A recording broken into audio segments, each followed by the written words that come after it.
Start recording. Whoa, what does that sound?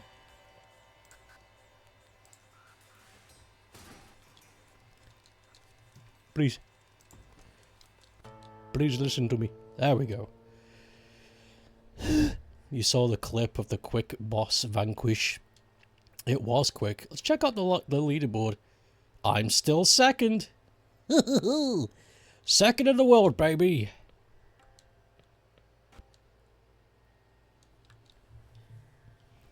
It was a quick vanquish. I've never seen anything like it before. Glad I recorded it.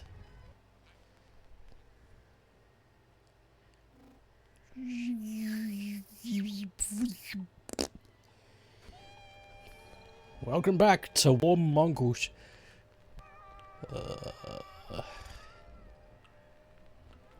Weekend was pretty alright.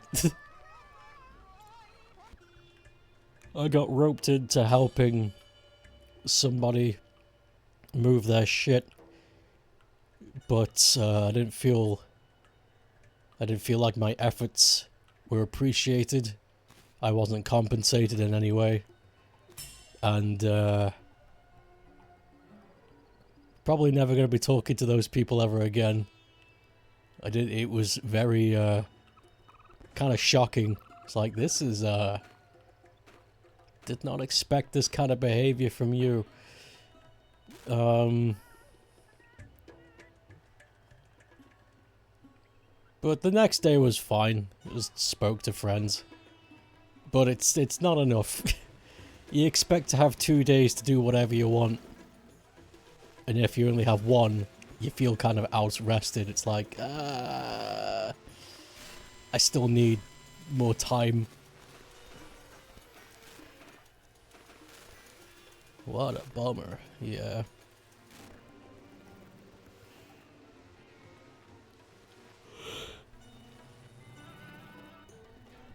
Oh, God, I'm still kind of tired from it. I think I got left the house at 9. I approached theirs at 9:30. And I didn't get home until 6:30.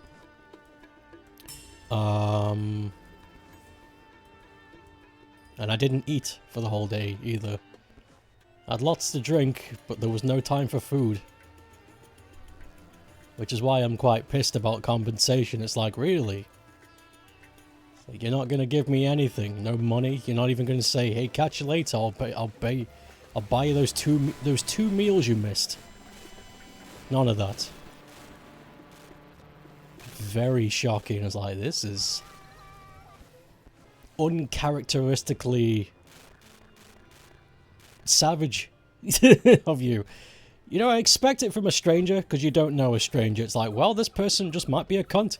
But I've known this person for a while, and their attitude was really fucking weird. It's like, this is very uncouth of you. You're not normally this much of an asshole. And I kept asking, it's like, bro, what's the matter? Why are you treating everyone like shit? And he was like, shut up, just get it done. It's like, what the fuck? So yeah, probably never going to speak to that guy again. Shame. I think we've known each other for like 6 years, give or take. It happens though. Sometimes a friend you've known for a long time will just turn around and bite you on the face, and it's just like, wow, fuck. Okay. Goodbye. It happens. It's best not to dwell on it. It's not your problem anymore. Think of it that way. Now you have more room. Now you have more room for your companionship. Because now there's a slot open and you can make a new friend.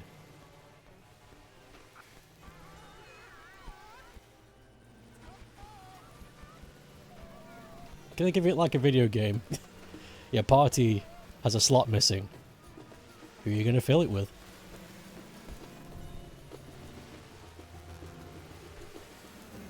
Oh! Oof. Hello. Not even offering a snack. No snacks, no breaks. Plenty of drinks, but no food. The best viewer bot. He barked. He scared it away. Thank you for trashing the bot. Now you're thinking like Ichibone. Icky. Now I'm thinking like with my itchy bum.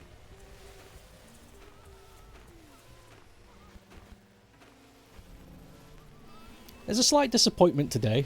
It's not a big deal at all. But it's still like, oh, really wanted that. So there's a company in the UK called Green and Blacks. And they are a chocolate manufacturer. And they make yummy chocolates. In fact, I have a bar on my desk right now. 70% dark cocoa. It's really yummy. It's one of my favorite brands. And they used to make Easter eggs. I remember I used to get one every year. But this year, they've discontinued it. And I'm like, bro, you can't do me dirty like this. What do you mean you're not making them anymore? What the fuck? What am I supposed to do? Where am I supposed to get my egg fix, man? I don't ask for fucking much once a year, except for one Green and Black's Easter egg. But now you're telling me it's discontinued? What the fuck? So I'm a little bit sneaped. I'm like, fuck, where am I going to get my fix? Shit. So I scoured the net a little bit this morning, trying to see if there was a substitute, but I don't think there ever is. It's not going to happen, I think.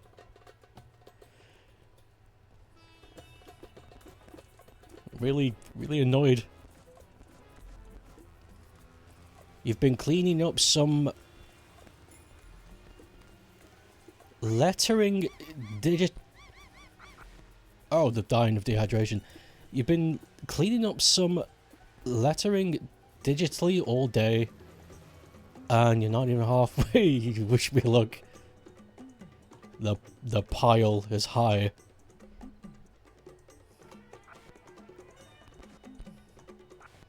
Nut egg. I did remember though, whilst I was looking for that egg, I did remember that that one egg, that finished confectionery where it's actually in an eggshell, and you have to smack it open to get the goo inside.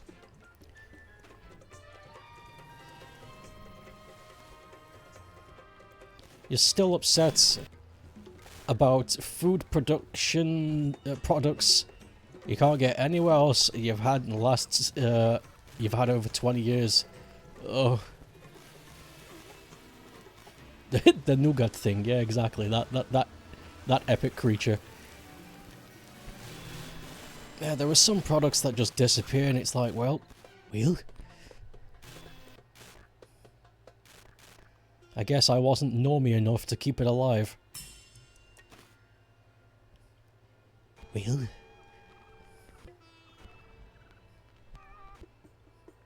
A few years ago, they stopped making Dumel Crunky bars. And you're still bitter about that. That sounds pretty good. I enjoyed the Dumel, but I never had the Crunky bar. That does sound good. Food lost media is the most difficult kind of all. Because how do you preserve that? Oh my god. You're right.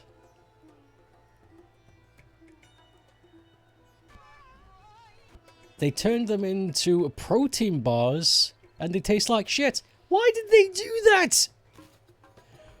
So this amazing tasting confectionery that you love, we're going to make it bad? What do you think about that?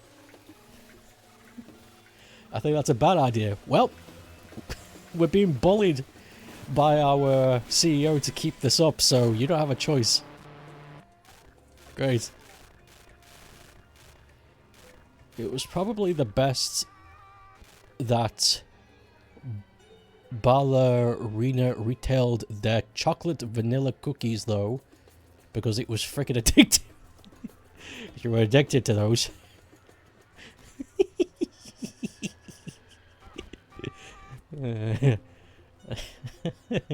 They put the sweet sauce in them.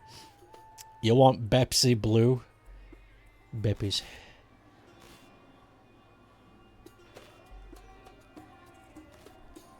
I want them to return Coke Vanilla.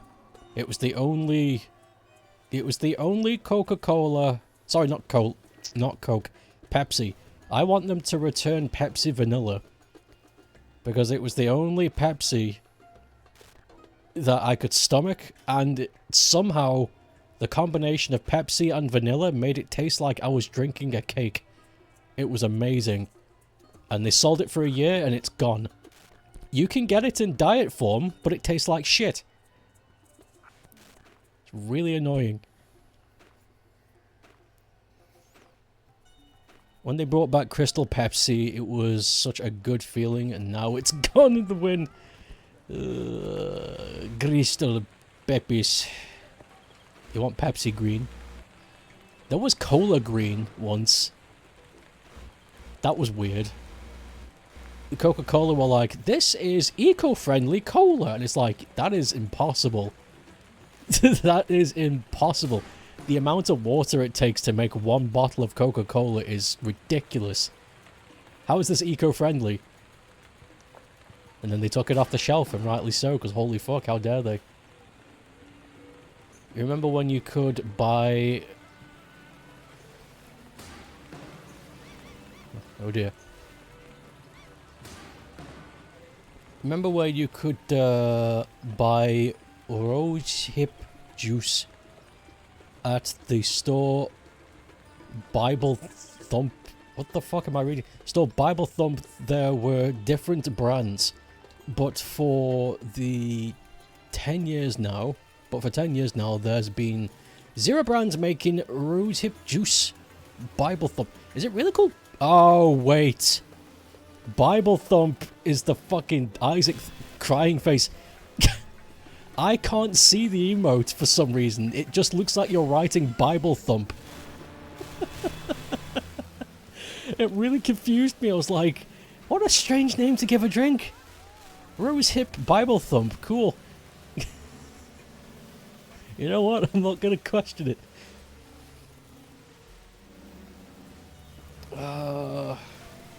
Coke Life or whatever it's called. That was it.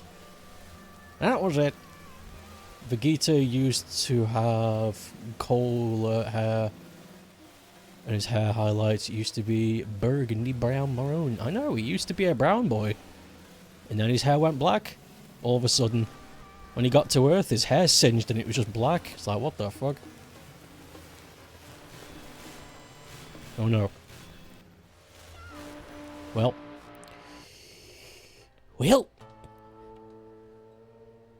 Mold cola. Did Frankerface uninstall on me? I guess so, because I can't see the emotes. Hold on, let me check my own. Yep. I can't even see my own Frankerfaces. I don't know why it keeps happening. My Frankerfaces and BTTV keep uninstalling from my browser. It's not that they're broken, they work fine, it's just that they keep uninstalling. Every time I boot up the browser, they vanish. I don't know why. All of my other plugins are there. It's very strange. I am looking into it. My problem seems to be very unique. I can't find any Reddit posts that say, this is how you cure it. I'm getting nothing. His hair was always black, but the highlights used to be warm instead. Okay, right. That's why it appeared that way. Yeah, the first few episodes he did have red hair. That's what I was talking about. It's uninstalled itself in everyone's browser these past few... What the hell is happening? So it's not just me then? I guess it's not a big enough problem for it to show up on the search engines yet. Weird.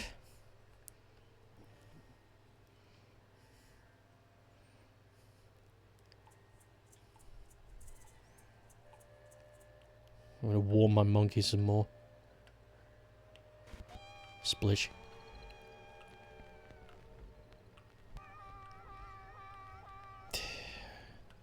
I would talk more about shit I've been up to, but it's really kind of just been the same shit. You guys already know what I've been doing. I want a slow grind. Apart from the very recent stuff involving the Easter eggs in this weekend, which have both been not good shit, it's been stuff that's been annoying. There's not really much to say.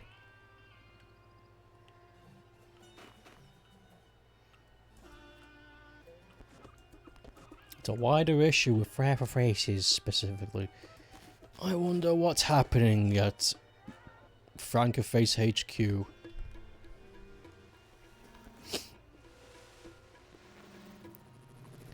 Oi.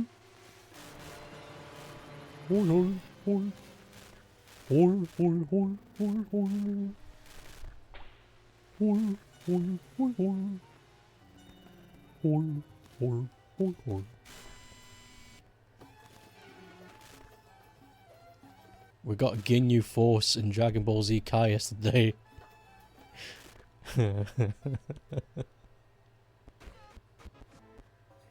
We need to ask Mr. Frank R. Face. Weed!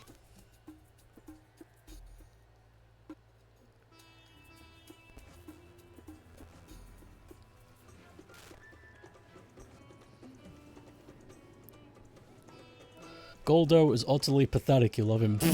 But he can stop time, I guess. I'm not sure.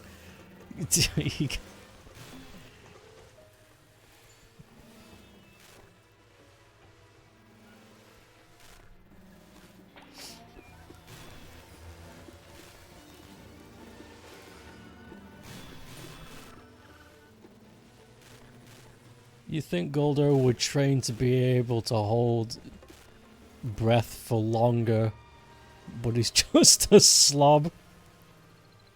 He got too used to being untouchable, and he got lazy. Do you know a funny fact about Goldo's voice actor? I do not.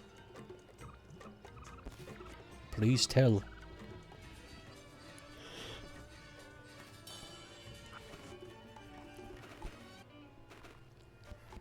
Splishes and splashes.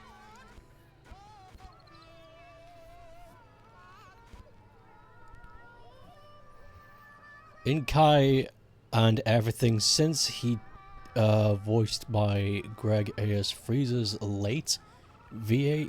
Oh! Who returned in Dragon Ball Super, who voiced Frost. Oh my god, I did not know that. What a coinky dink.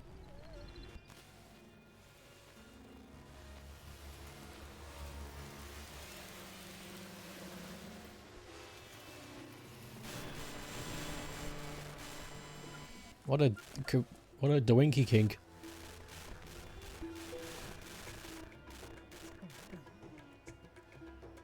Oh my god.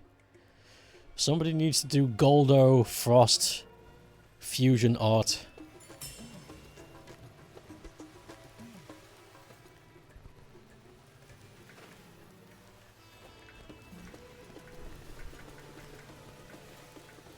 TA's voice actor is Baba's VA's son. What the fuck?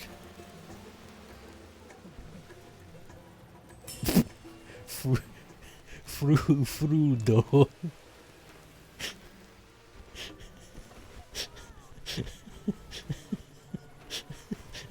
What a fucking great idea.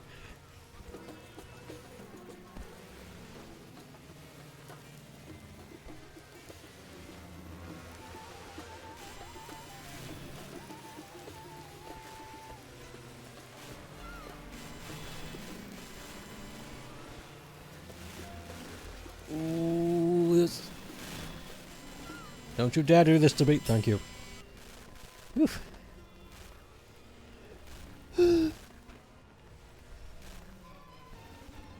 Oh, balls. I just remembered to... I forgot to do something today that I promised I'd do. And I forgot to do it. It only really concerns GW and Green though, so I guess when... I think GW's here, I think he's lurking, but I guess Green shows up, I'll give him the hint. So don't do the thing, I forgot.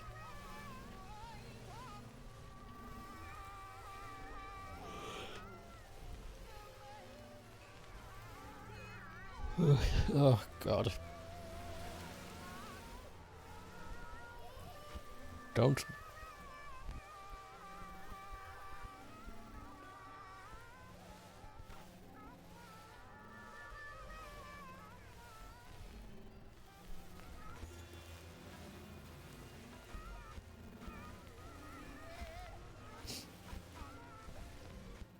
Oh, okay, there is something I did do in my spare time that I guess I can talk about. So the... about a while back... Oh, excuse me. God, I'm so tired. The weekend really... Holy shit. That was annoying. I really don't like OBS. Somebody make something better, please. What was I talking about before everything died? I really don't remember. My brain is not functioning fully because of how tired I am. I really need to go to bed early tonight and see how much sleep I can get. Internet thing you did over the weekend. The interesting thing I did over the weekend.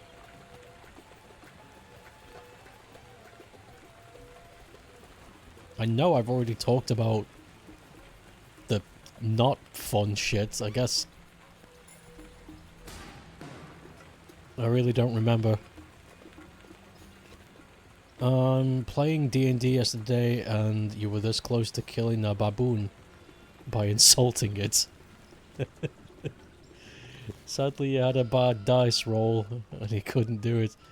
That would have been funny.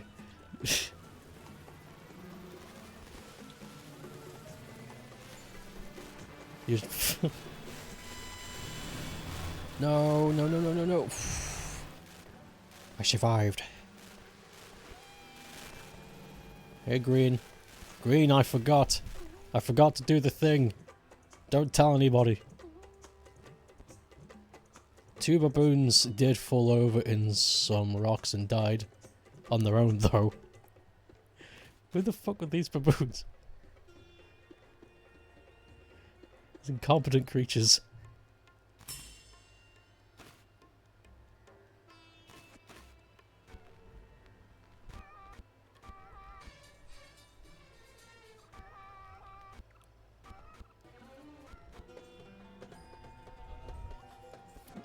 You need an ice cream? It's very warm today, isn't it? My thermometer says it's only 12°C. That's a lie. That's a fucking lie. That's a goddamn lie. No way.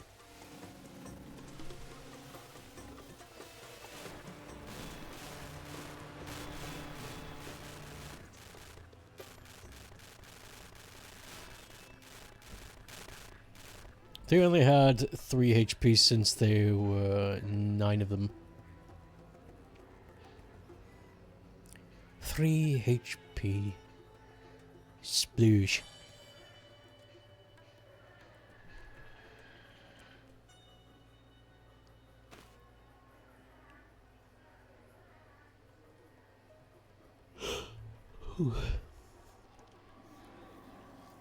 Yours says 12, but the humidity is at 50. Maybe that's why it feels warmer. The humidity. Humidity.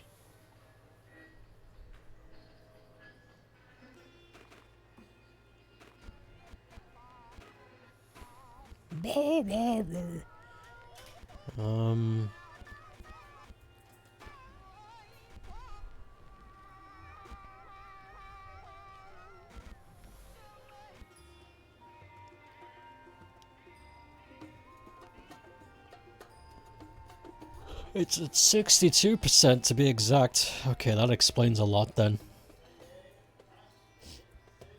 High humidity does carry temperature more. The warm water particles flying through the air will attach to your skin, and it doesn't matter how hot you get because there will be no relief. This is why A dry heat is better than a wet heat, because at least in a dry heat, you can have some relief. But with a high humidity heat, there is no relief.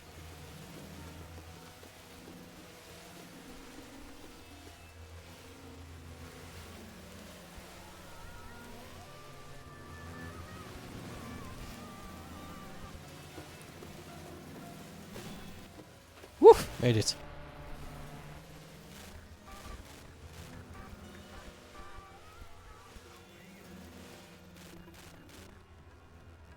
Starting to turn on the dehumidifiers. I've already got 5 of them in my room. They're doing their job. They're trying. They're trying. I remember a funny little thing about D&D. This was a second-hand story. I wasn't here for this, but I still like the story. So they were playing as a mage, and their speciality was wind.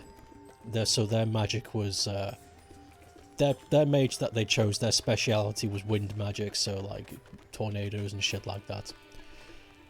And he rolled to do something interesting.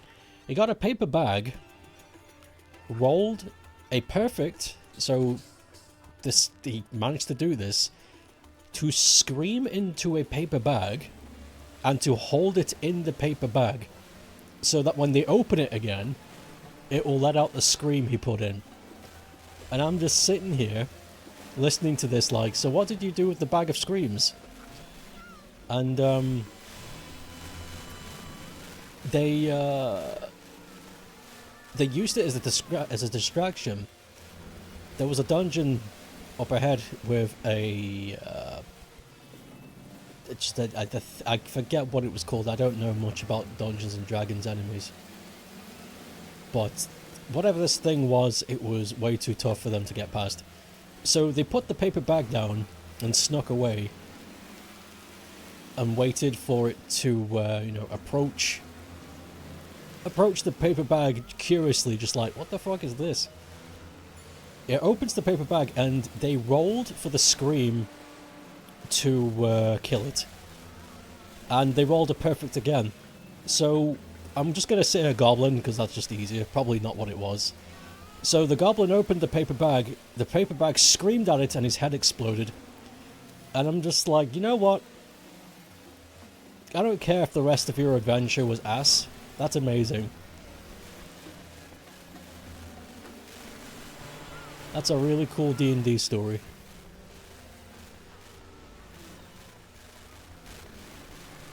You join back and the first thing you hear is a paper bag. A paper bag filled with screams.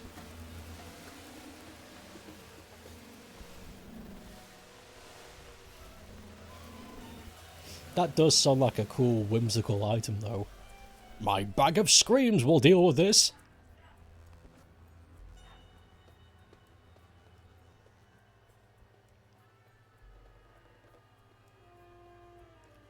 For some reason, one of our players has 10 torches, but he got to use them by lighting some wooden ghouls or whatever on fire yesterday.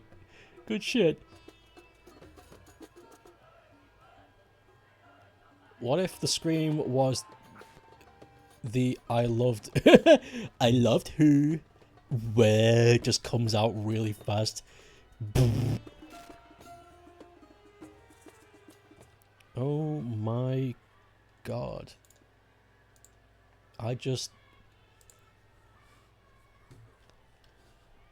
had a Jimmy Neutron brain blast. Give me a sec.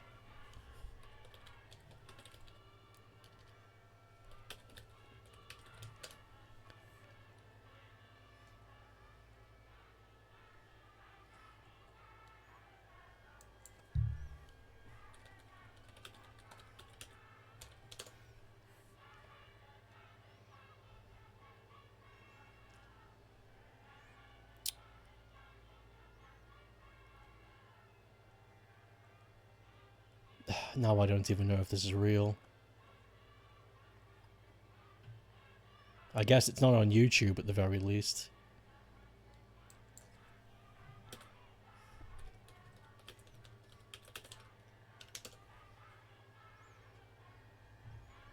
Well, I can't share. Wait, is this the... No, it's not. Okay, I can't find it. I guess I'll just explain what it was then. I don't even know if this is a real memory anymore. Because I can't find it. I swear, I'm gonna chalk it up to a false memory because I can't find it. If anyone can, then great. But I swear I just had a moment in my brain, a memory, from an old Scooby-Doo episode where Scooby-Doo did in fact scream into a bag and in a slapstick comedic way hands the bag politely to the ghoul, in which the ghoul opens the bag and then gets a scream in the face. I swear this is something that happened, but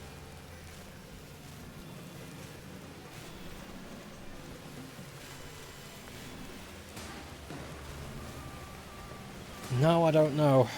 It sounds like it surely happened, and there's hundreds of exactly. Yeah, exactly.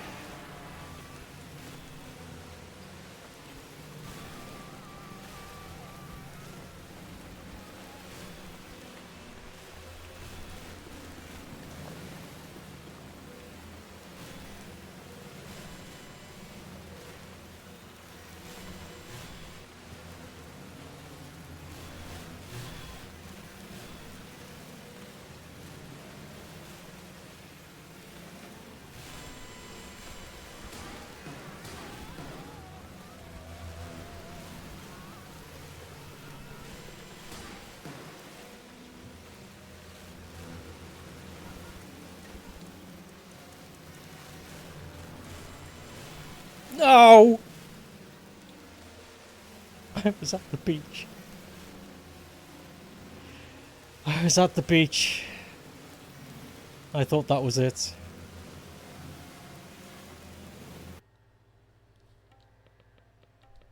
So 3 times in my one monkey career, I've gotten close to the beach. It feels so specific that it had to have happened.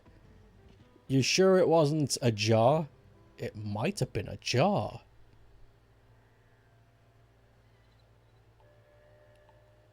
Let me try again. Let me try one more search.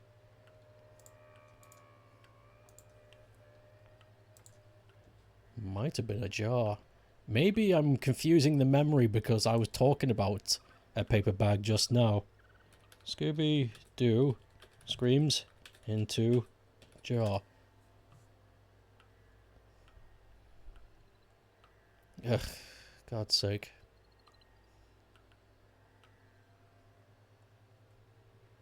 Nope. What about just put scream gag?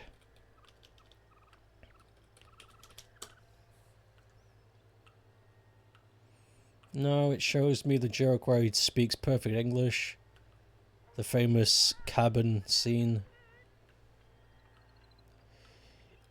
If this exists, if this happened, no one has recorded it and put it online. Which means I'm gonna have to go look for it at some point. And I don't fancy scouring through the 3,000 episodes of Scooby-Doo.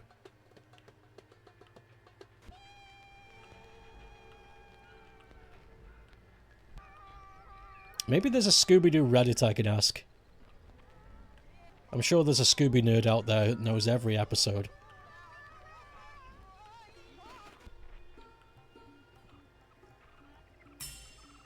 I'm not even sure anymore. I was going to say I remember it being an old episode because it had that grain effect to it. And I remember the art style. But I don't even know anymore. Memory is so fickle. It might even be false. There's only one way to find the episode. Let's split up, gang.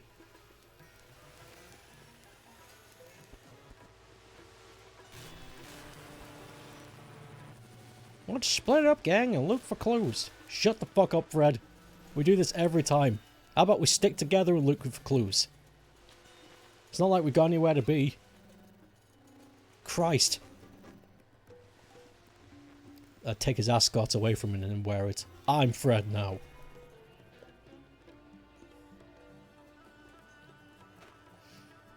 You can take the bad Scooby-Doo seasons. You'll bite the bullet. Whoa. These monkeys are glitch.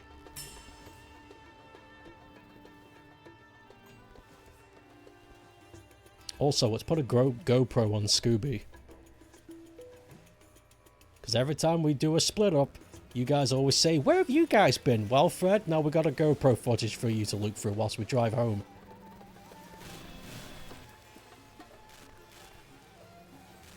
Scooby-Doo seasons from 3 up until Daphne shows back up.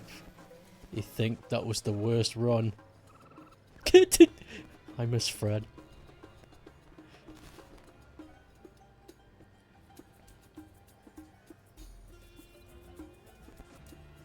I miss Fred. If Fred were here. Gosh. Golly gosh. If Fred were here, gosh, golly gosh. Ro-pro? Ro-ro? Yes, Scooby, shut up. Let me put this on you.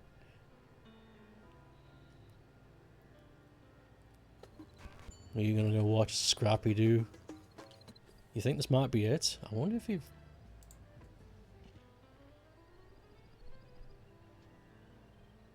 Hold on, let me skip.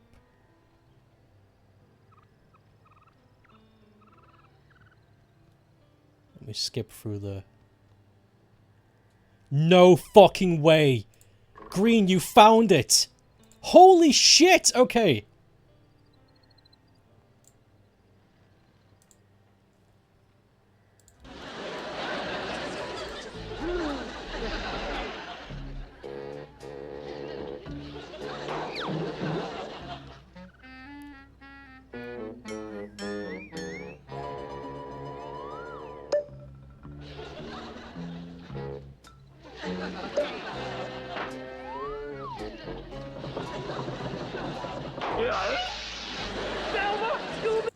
Okay, so there was a false memory there. The bad guy didn't pick up the bottle, but he did scream into an object, which the object did erupt, and there was a scream. Holy shit. We fucking found it. No way.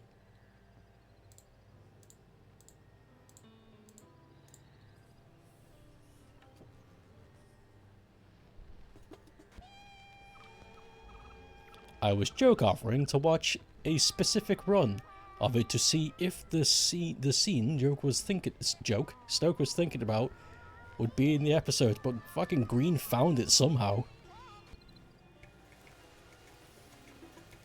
Holy shit. Green is good at finding things. He's got an uncanny ability to just know where shit is. It's very strange. He's got a good nose. L. Fucking fat fingers. What are you talking about?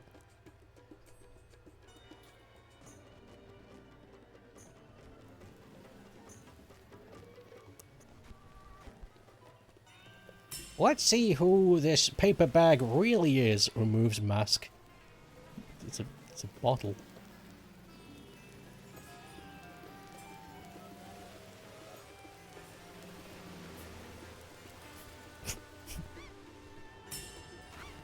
L. Did, did, did, did, did, did, did.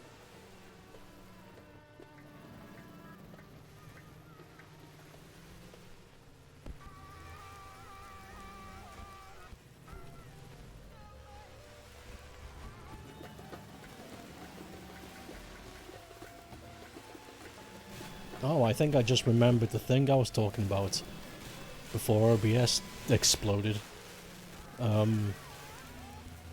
So, Power Wash Simulator got a DLC not too long ago that was the Wallace and Gromit map, which I got naturally. But Power Wash Simulator has a very weird quirk that I don't agree with, and I still don't understand why it does this. But you cannot co-op with more than 2 people if none of you have completed the map already. Which is dumb. So that means at least one of you needs to have already done it for everyone to join in and play it. I don't get that. That's really stupid. But, so, because I want to stream the Wallace and Gromit map someday, I went out of my way and finished it on my own. Just so that if I ever do co-op with anybody with it, we can just and don't have to worry about the total number of people.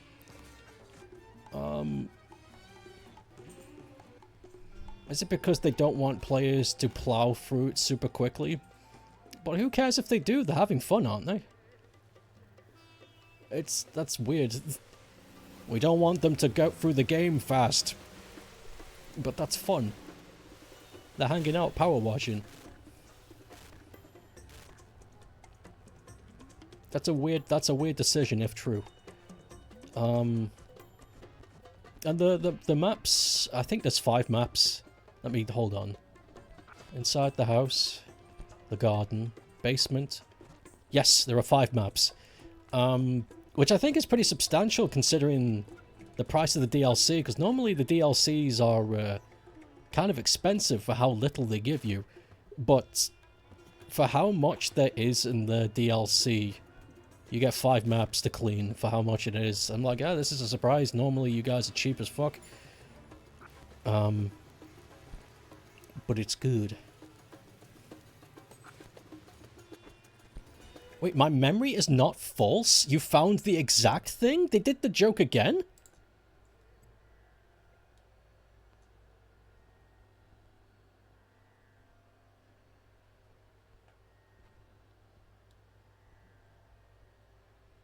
Oh my god! It's true! Look!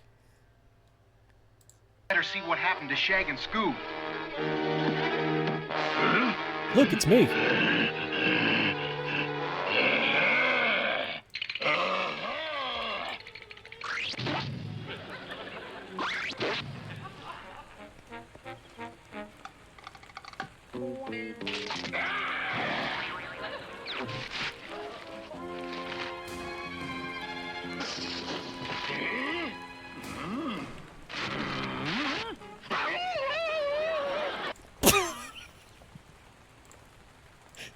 It's real!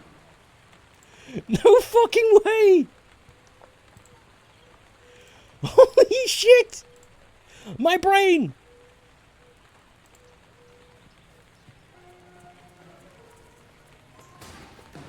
If you guys ever want anything found, just leave it to Green. I don't know what it is, but his brain just works that way.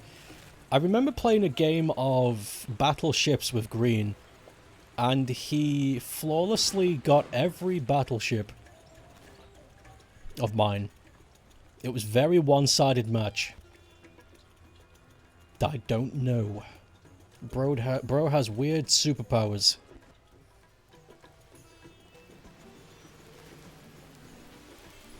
You sunk my battleship.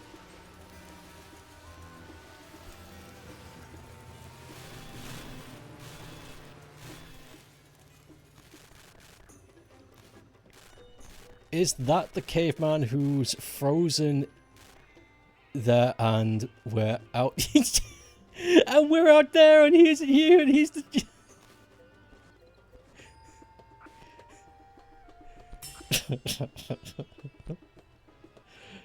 It's funny how a lot of old jokes are nested very deeply in old Scooby-Doo episodes.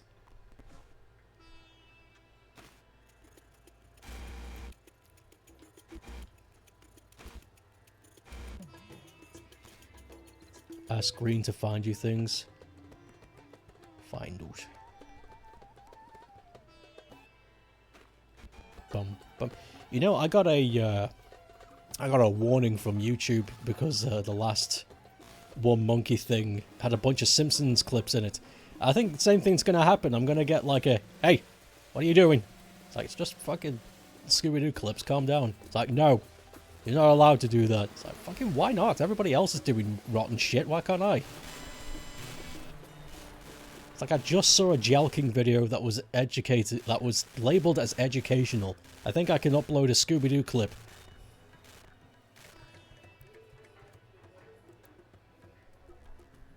I remember you started watching Scooby-Doo since it was on Tubi. And the very first episode had the source of watch me swoosh right in. I love watch me swoosh right in.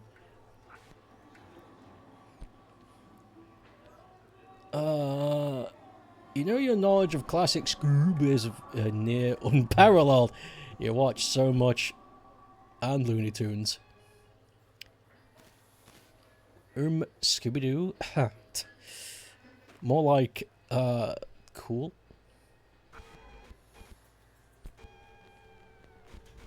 Warner Bros. Don't care about animation anymore. That's right. That's right!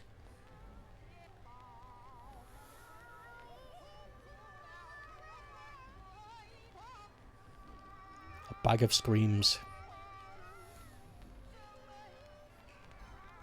Your bullets cannot harm me.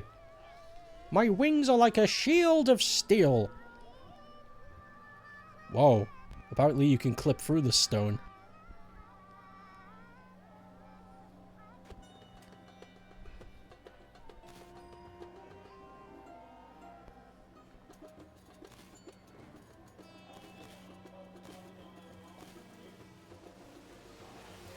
You know something I realized about the Batfink series?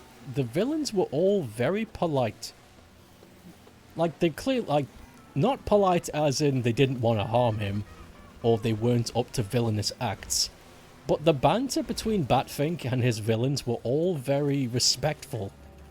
Like, they waited for each other to finish sentences, and their retorts were always level in volume and in demeanor. Nobody ever lost their temper. It was all very measured. It was interesting. I just remember looking back on it. At no point did I ever did it ever feel intense. It's like, you know, if I didn't know any better, I'd say these guys were friends. The way that they speak to each other, it's like, oh, I fucked up again. APD. APD.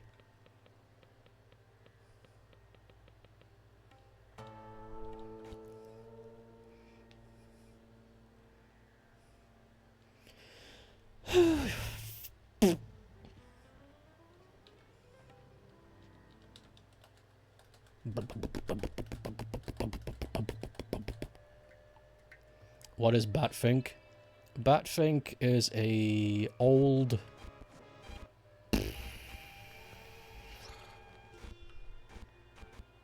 When did it come out? 60s?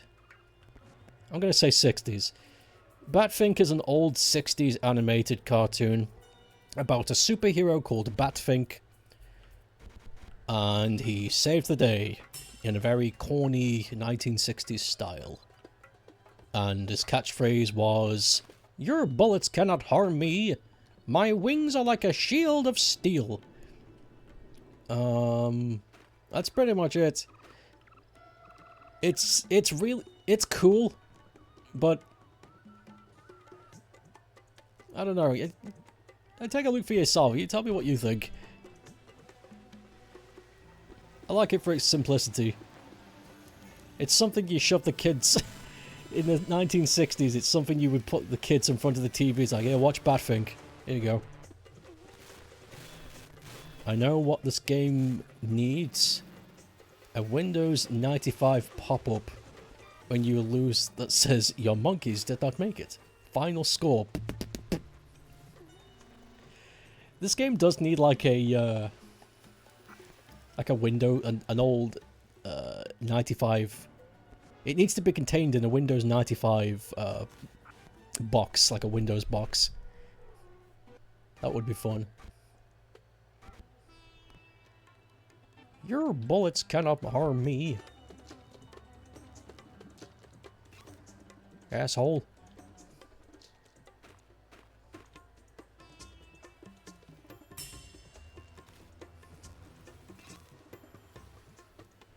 I'm also reminded of Danger Mouse when I think about Batfink. I think they came out at very different times, but they've got the same vibe to them, the same stank.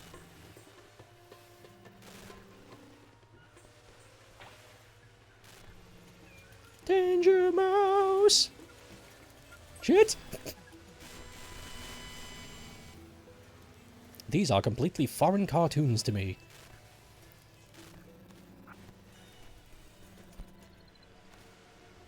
I think you'd like the Taz game, Taz Wanted, platformer where you play.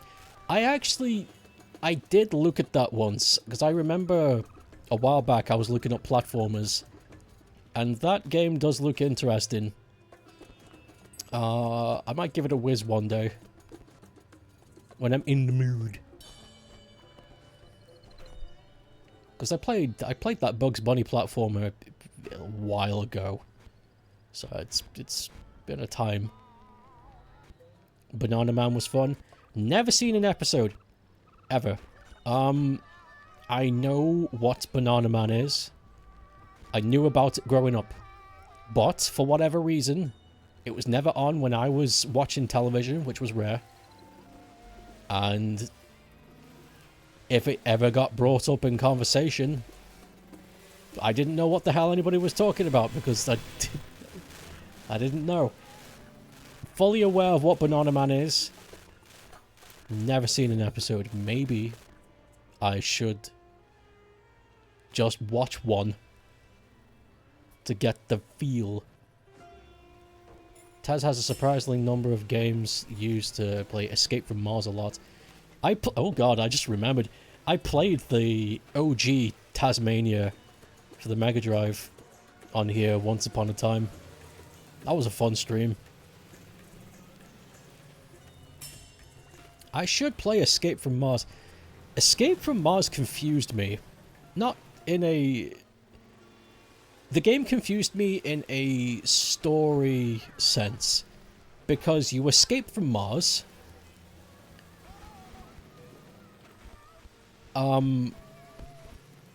Which is whatever. Okay, you escape from Mars. Cool. You know, Marvin the Martian captures you. You escape from Mars. I thought the game was going to be you're hopping planets until you get to Earth, and then there's a final confrontation with Marvin, and then you win. Not what happens. You do indeed go to different planets, because there's a planet where there are more people, you go to planet X. But then you do arrive on Earth, and then there's a bunch of Earth levels, like you're in Spain. And then you go to a spooky castle, and it's like... Why are we still going? Why? How? Wait. I remember getting to the end and just being very confused. Like, we made it to Earth. Why is the game still going? And it doesn't feel like there should be more, but there is. The game itself is fun, but that always bothered me. It felt like Escape from Mars was two games that they smushed together. And the Earth levels were going to be something else, but they didn't have time. The most difficult part is the second world with the giant drilling machine. Yeah. I remember getting very frustrated at the second world as a kid. Because the first world's fine. It's a good introduction to the game. And then the second world shows up and it's just like, okay, shut up, fuck you. Just kicks the chair underneath you. And there's a bunch of mole aliens trying to kill you, and there's the drilling machine, like you just mentioned, that's really tough. You get very little room for mistakes. But the thing is, once you've done the second world, the whole game's a piece of cake. Like, it's very smooth. Which sucks, because I can imagine a lot of kids, including myself, who kept getting frustrated at the second world and just never going back and playing it. Which did happen to me. It was only like until my teens, or late teens, that I think, you know, I'll revisit this game. See if it's any, you know, see if it's easier now that I'm an adult. This game is making me sleepy again. I think, Pep, I think I'm gonna create a mixtape of warm monkey sounds that lasts for like 40 minutes and just send them to you. It's like, here you go. If you need help getting to sleep, just play this.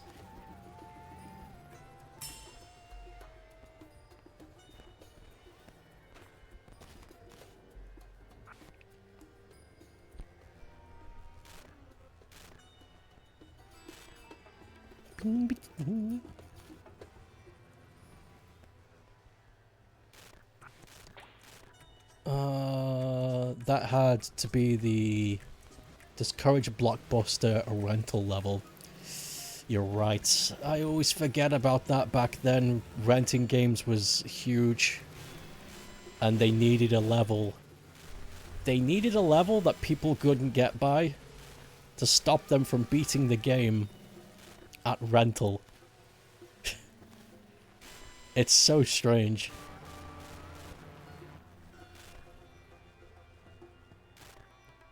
What a weird time to be alive.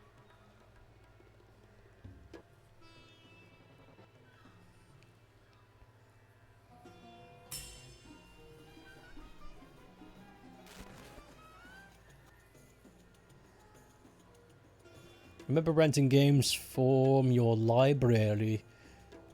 I don't remember games in my library, but I do remember going to a video shop that had a very strange smell. It wasn't a bad smell, but it was an unfamiliar smell. And I remember at the far back there were videotapes of anime and other cartoons that weren't your traditional Western cartoons. And at the back of the wall were also video games. And I remember renting those. I remember that's where I discovered the Sonic the Hedgehog movie, the OVA. It was on a VHS tape, and I remember looking at it and just being confused, because I was like, I didn't know there was a Sonic movie, because that's what was on the tape. It said Sonic the Hedgehog the movie, even though that's not what it was. But that's how they advertised it. So I remember renting the tape and just watching it and being like, what the fuck? Just enamored. It's like, I didn't know they did this. This is wild.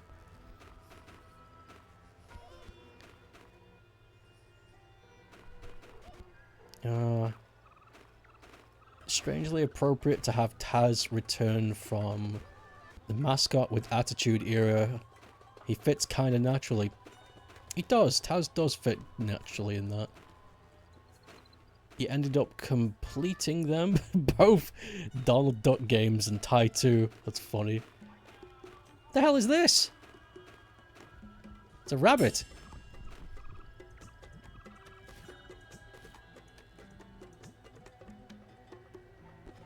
Two rabbits.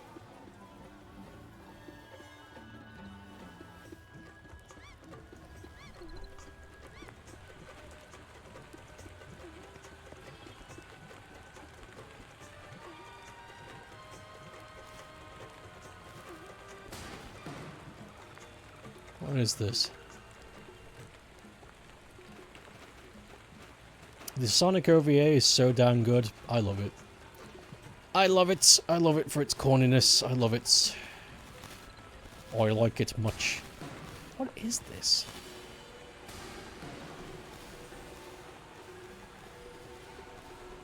You can go inside this thing.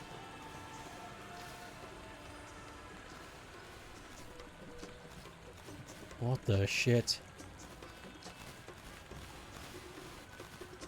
A lot of people don't like it, but I love it. The building. You got on that building, you ungot on that building. Whoa, look at this. This is a big splash. Welcome to the cube of water. Enjoy your stay. Oh.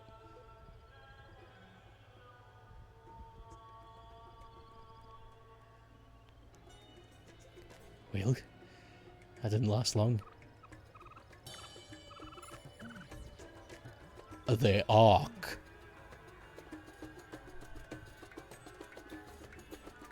I can climb it!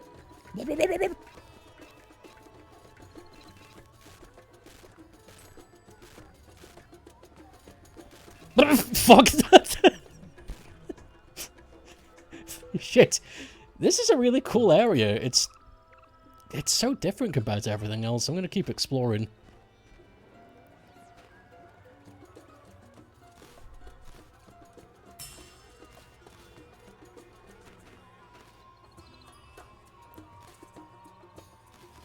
Little hedges and these stones and stuff, and these giant plants with their own independent pool.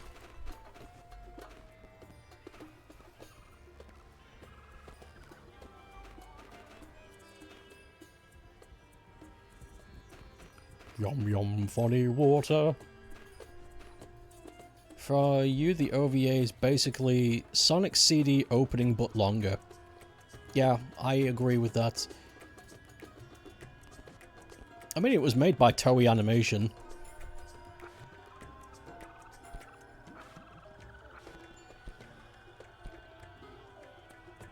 Any plants prickly? Hard to know.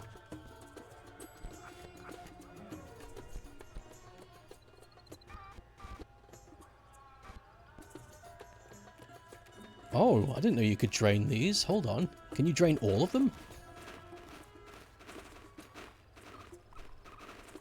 Maybe not all of them. Maybe just... No, you can drain all of them.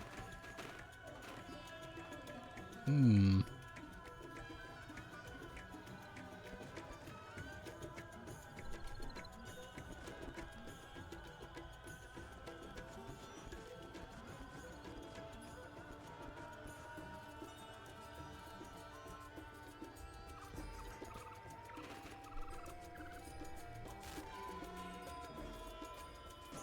This is the giant square that I drained.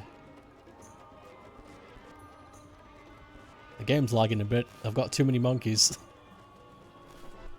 What is with these rabbits?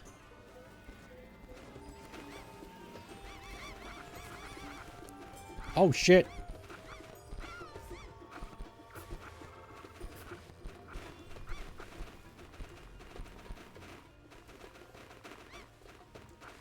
Rabbit. Excuse me, ma'am, you can't just leave your rabbit here in the road. It'll get angry.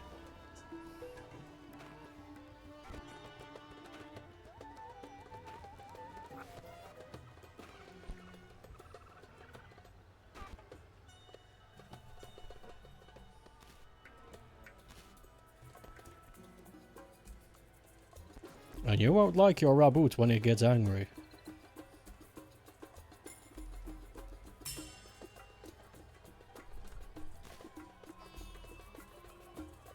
Big ass, pink ass tree. I want to go back. I feel like I missed something. Well, there's the road.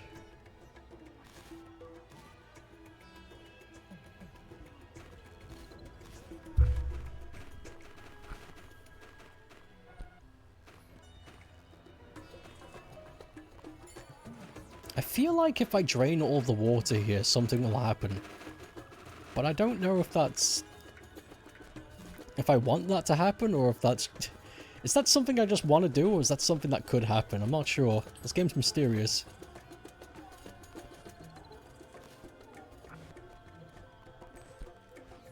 Not to mention, there's just so many monkeys.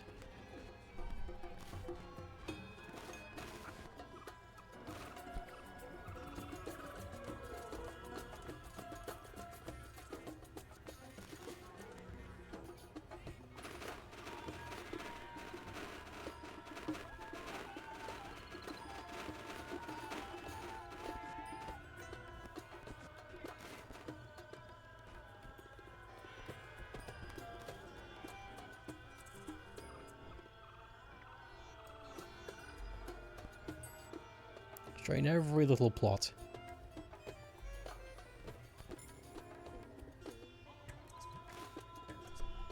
Oh wait, they'll just refill if it starts raining. Maybe it's not necessary.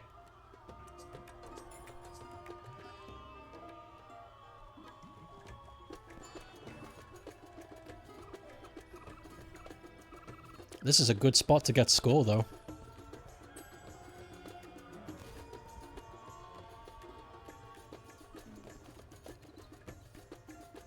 Okay, the game's really chugging. I need to slow down on my monkey production.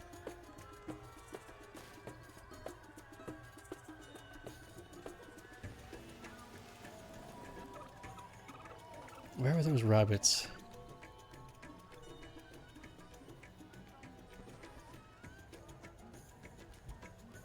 I feel like there's something weird about them.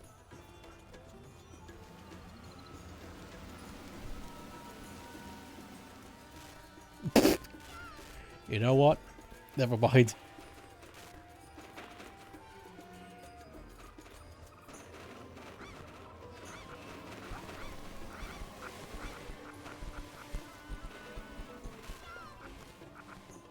Oh no. Quickly, make haste for water.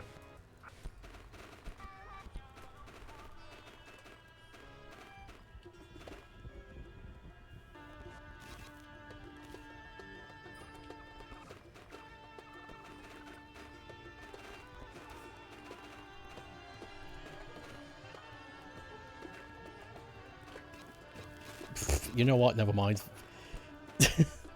Maybe there is nothing you can do with the rabbits. It just seems strange that there are 2 rabbits and not much else. Maybe I'm looking too much into this. Let's just go. This is a really cool area though. There's so much to see.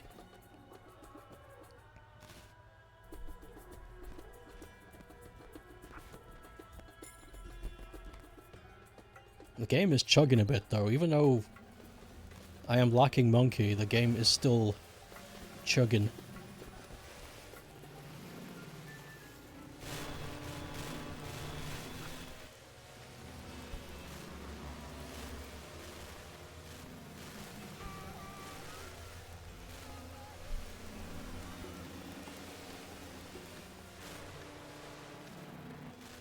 Nice. Victory, baby! Okay, we need to...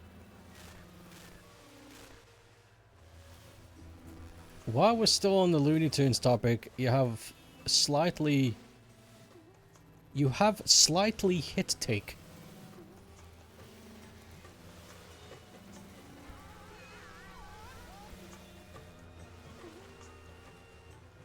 You like the Bugs Bunny Crazy Castle series? Oh, hot take. Okay, yeah, I should have known that's what you were saying. I don't know what that is. I'm sure it's fine. I guess. I'm not sure. I don't know.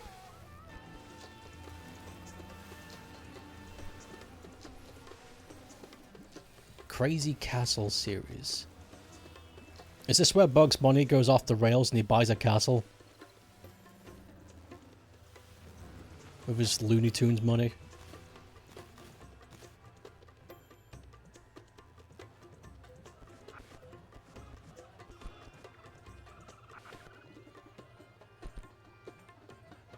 It's a puzzle game on the Game Boy where you move Bugs Bunny through a side-scrolling labyrinth to get carrots. I've never heard of it.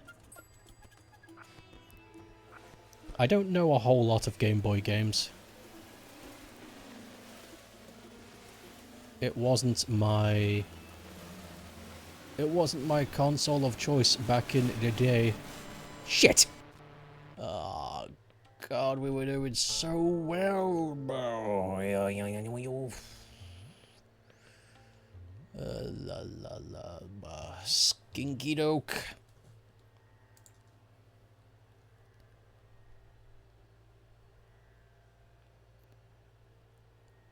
Climb the wall. Find the shitty. Look for the oasis. Find broccoli basin. Look for the Navy's captain drained the Oasis. Alright. That's a great game, I think could use a spiritual successor. Did it have any, oh,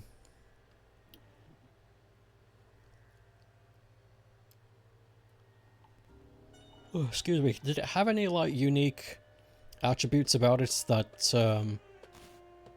other games of its kind just didn't, just haven't replicated? Or was it just a well-crafted experience? Also, how come it's a hot take? Is it genuinely considered not good? I really don't know. I'm asking a lot of questions here because I have no clue at all. This is all very new to me.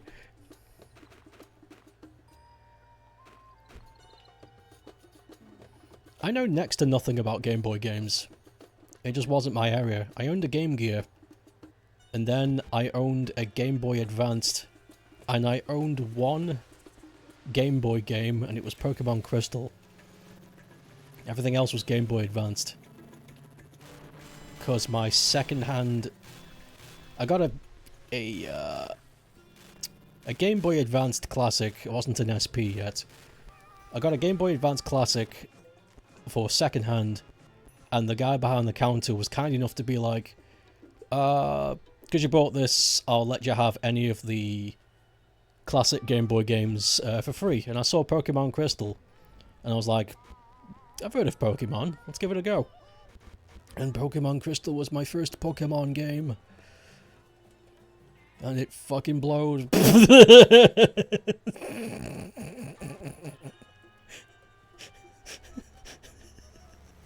I didn't like it.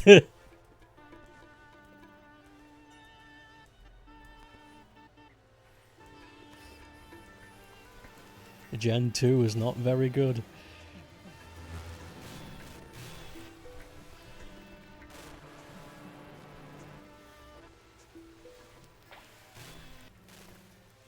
It had some cool moments, but the overall experience of Pokemon Crystal was very horrible.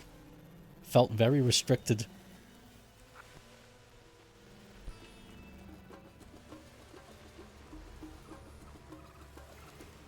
That game almost caused me to quit the series because I was like, because that was my only experience of the game, that one. And I was just like, if this is commonplace, I don't know if I want to play these games anymore. So Pokemon Crystal almost nuked my interest in the franchise.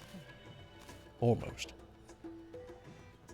Some people don't like it. It was a subject of an AVGN video, but it's pretty nice to have fun. So, oh, okay.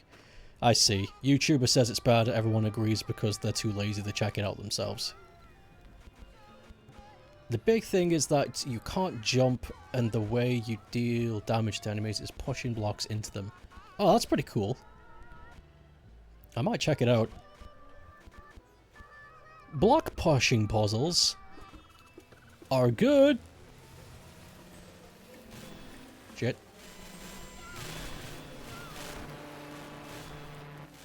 The first Pokemon game was a knockoff called Pokemon Jade. Cool.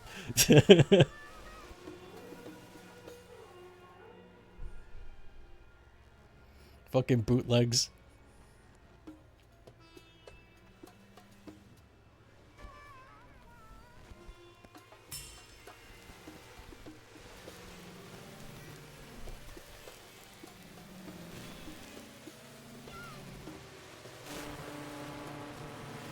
Splishes and splashes.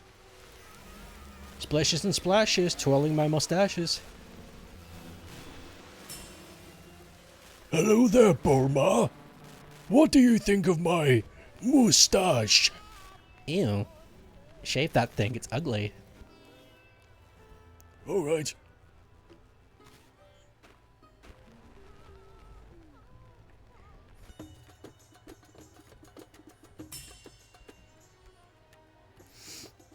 You just remembered it had a whole bunch of...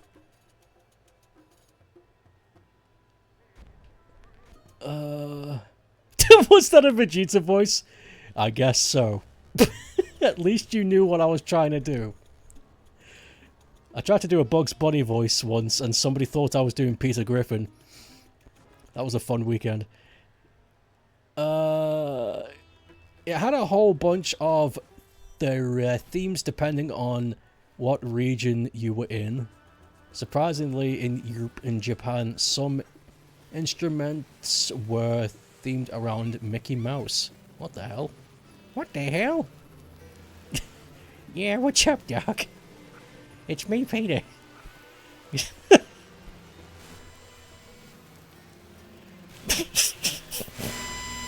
Ah, my ears.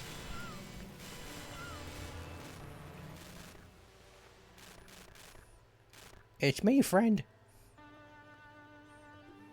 Yeah, what's up, Lois?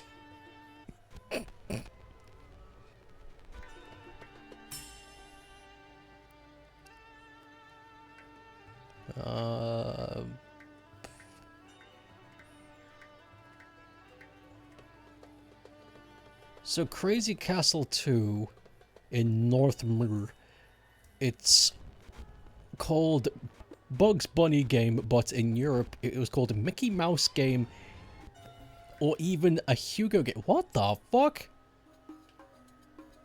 Why did they change it so much?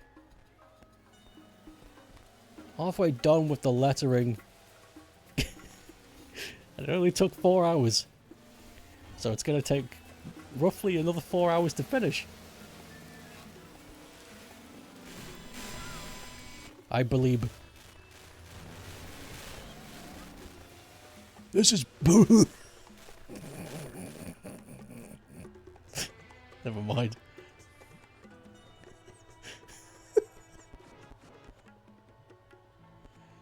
Never mind. Kemco used that formula on whatever characters they had rights to, it seemed. Oh, okay. I never understood that logic of business. Maybe someone can explain to me the benefits of doing that. Because it was common back in the day to do that. Take a game that already exists that they own, and when they brand it to other countries, they just completely change it. I get it in some regions where it just makes sense to have an applicable thematical change depending on the region for sales, for a sale pitch. That makes sense to me. But sometimes they make decisions where it's like, this would have made no difference no matter what you did. Like that example. Like, they changed the game so it's like a Mickey Mouse game. It's like, what difference would it have made if it was Mickey Mouse or Bugs Bunny? Like, at the time, Bugs Bunny was just as famous as Mickey Mouse, so what was the danger of keeping the brand the same? I'm sure they had their reasons, but looking back on it, it is a very weird choice.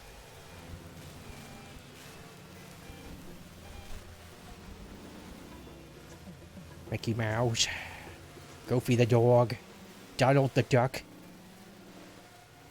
and all the others ones in between. Gosh, Maxie. Lol. And the Famicom version of the first game, it's Roger Rabbit! LJN, of all people. How weird. The laughing, joking numbnuts. Now, here's a hot take. I want LJN to come back. Purely because I think it would be funny. That's it. I don't like them or have any loyalty to them. I just think if the LJN brand came back in full force, it would be funny. LJN is back as a new publisher. Fuck yeah.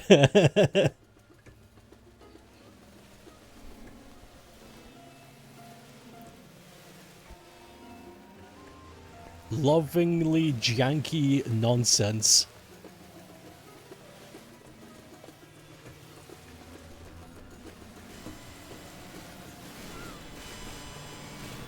You know what? If they're revitalizing the claim, they can revitalize LJN.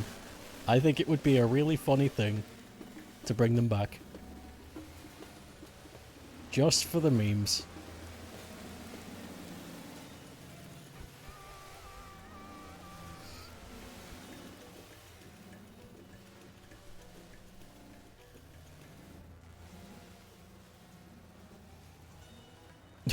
Hello. Hello. Hello. Hello. Welcome back to Warm Wet Monkeys. And the bit rate destroying rain. For your the monkeys are throwing themselves off the tree.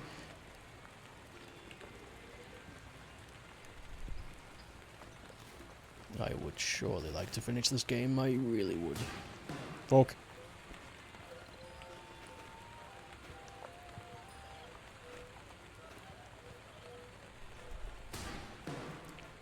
Boom. I like how they do thunder in this.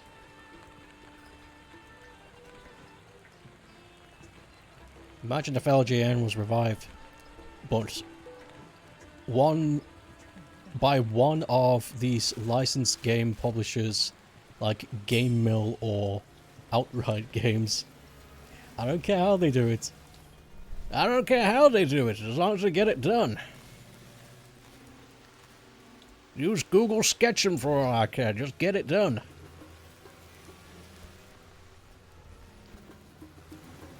I don't care how you do it, just fucking get it off the internet. Shit. Get that thing off the internet.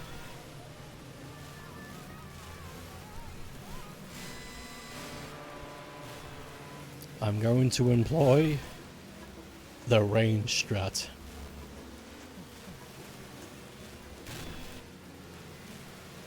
Which involves us sitting here for a bit. Go for the glitch again? Yes, because this is the road.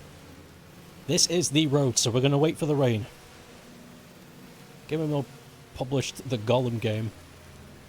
That feels right. You know, that feels right. They should be responsible for LJN coming back. There should be a video game company that is unapologetic about releasing subpar experiences.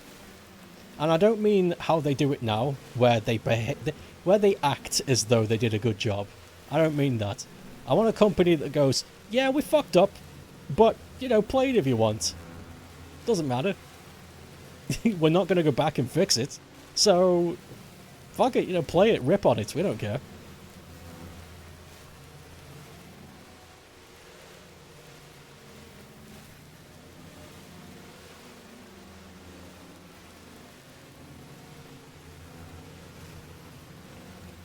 Game Mill is so inconsistent because out of the crappy games they release, they somehow had a hit with Nickelodeon All-Stars Brawl 2. Some companies are like that. They've got a handful of garbage, but then they're somehow responsible for some really influential stuff, and it's like, wow. What the fuck? What happened? Like the Rambo game. Oh, like me. I would like it if companies just stopped pretending they were Hollywood for 5 minutes and just, you know, release the veil and just be, you know, it gets kind of embarrassing after a time. Like, you all don't need to be Hollywood. We already have Hollywood. Just, you know, be your own identity. You don't need to follow a template.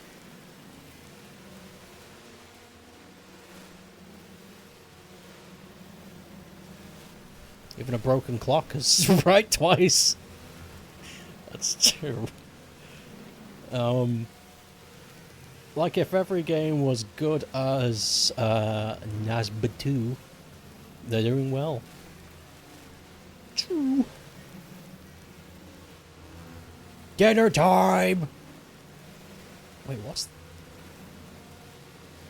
Why did that ring... Oh yeah, it's because of that video I posted. It's dinner time. Who's that great ape right there? It's Sue Griever. It's dinner time. Who's that great ape? Ooh. I fucking love that video. By the way, that video is really good for educational purposes because the chimpanzee who's sitting at the fire roasting a wiener with her feet, that cry she does at that video at the end, where she gets really fucking amped up, like whoa, whoa, that's a real call they do when it's food time, because they will come in with food and they all celebrate doing that chant, doing that call. It's like, it's food time, and that's what they sound like. It's like a social thing.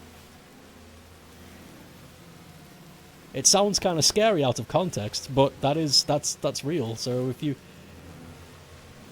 know the video, I have no idea what you're talking about. I'll bring it up in a minute once the rain happens. Okay, now that you love the idea of making crappy licensed games based on newer, obscure work, I don't think there's anything wrong with making crappy games, just as long as you own it. And there's nothing wrong with liking crappy games as long as you own it. I think the problem comes with the pretense. It's like the Gollum stuff. It's like they're pretending that what they made was stellar and there was nothing they could have done to make it better. And it's like, guys, stop, you're embarrassing yourself. Just admit that you turned out a mediocre product, and there's nothing wrong with that. Not everything needs to be gold. For crying out loud, just appreciate that you had the opportunity to make something to begin with. Be humble, I guess is what I'm asking. Just be humble.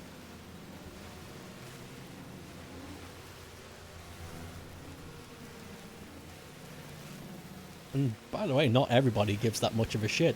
I know a lot of people who play the Gollum game and legit enjoy it. Despite its flaws.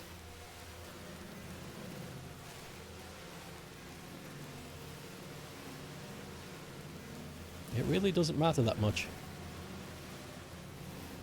But that's just one example. There's lots of games like that.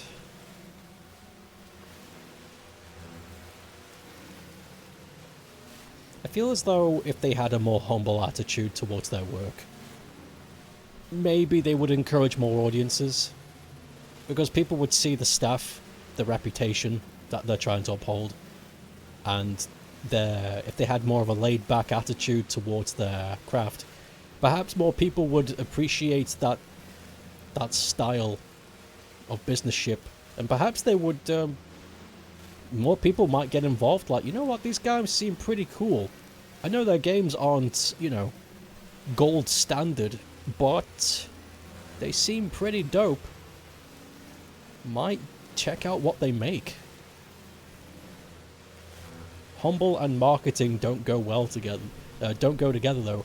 I feel as though it can. That's the thing I don't get. It's like, oh, we don't put that together. It's like, why has anyone actually tried?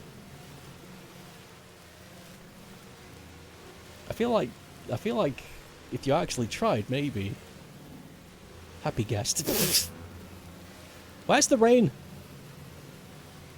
Like, get a marketing team to sell something with a humble vibe. It ain't gonna happen. I don't know.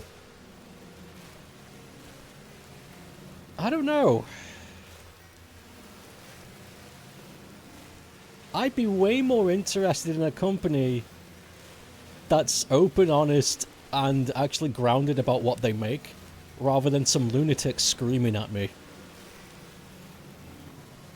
You have a lot of thoughts about this, but can't be bothered to type anything out right now. Okay.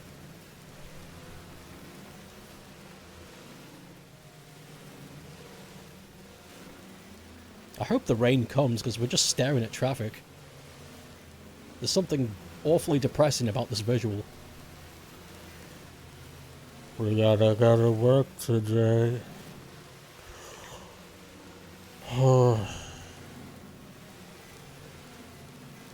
Everybody's busy, busy, busy, busy, busy, busy, busy. And they don't need to be. Your brain feels like it's gonna burst out of my skull. I am in pain. Are you at work? Evil Idea licensed platformer based on the Amazing Digital Circus.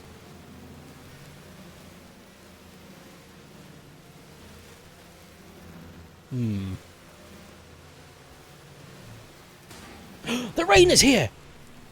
Time to get to work!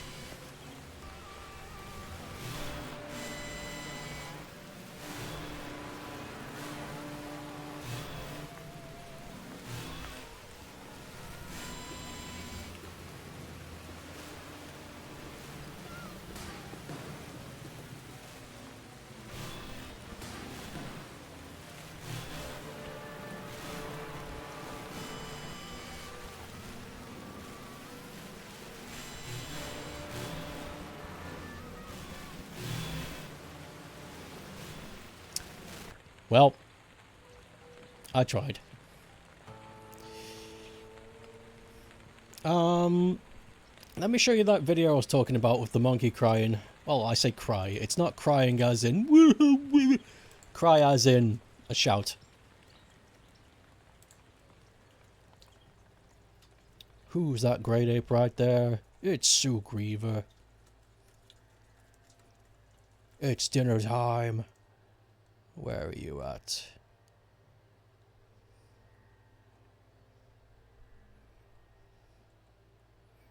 Where are you at? I definitely posted you this month.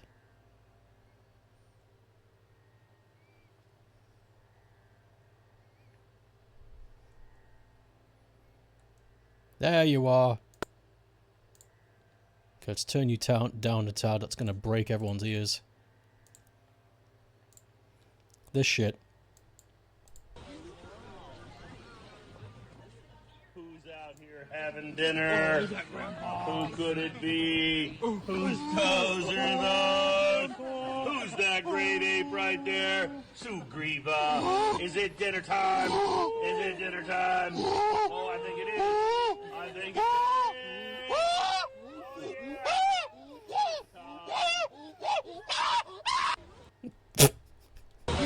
Like, it cuts off for the funny effect, but that's real. That's the kind of chant they do. They proper bellow.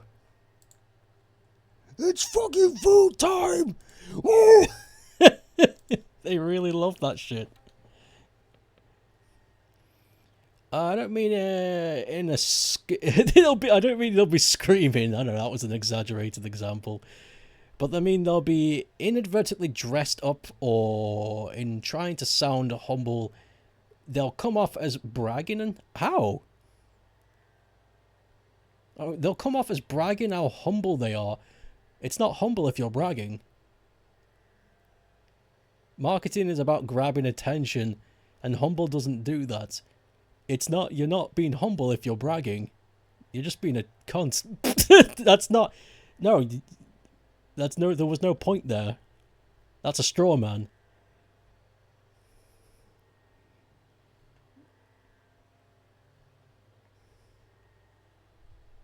They fail at being humble. Who is this they? Pomni, wake up. It's time for a video game adventure by LJN. This is it, Luigi. The existence of one monkey implies the existence of a cold monkey. There are cold monkeys. They like to hang out in warm pools in Japan. You just wish you wasn't always worrying about animal abuse with these kinds of videos, since you have no context on why the wild animal is there. So the full video is the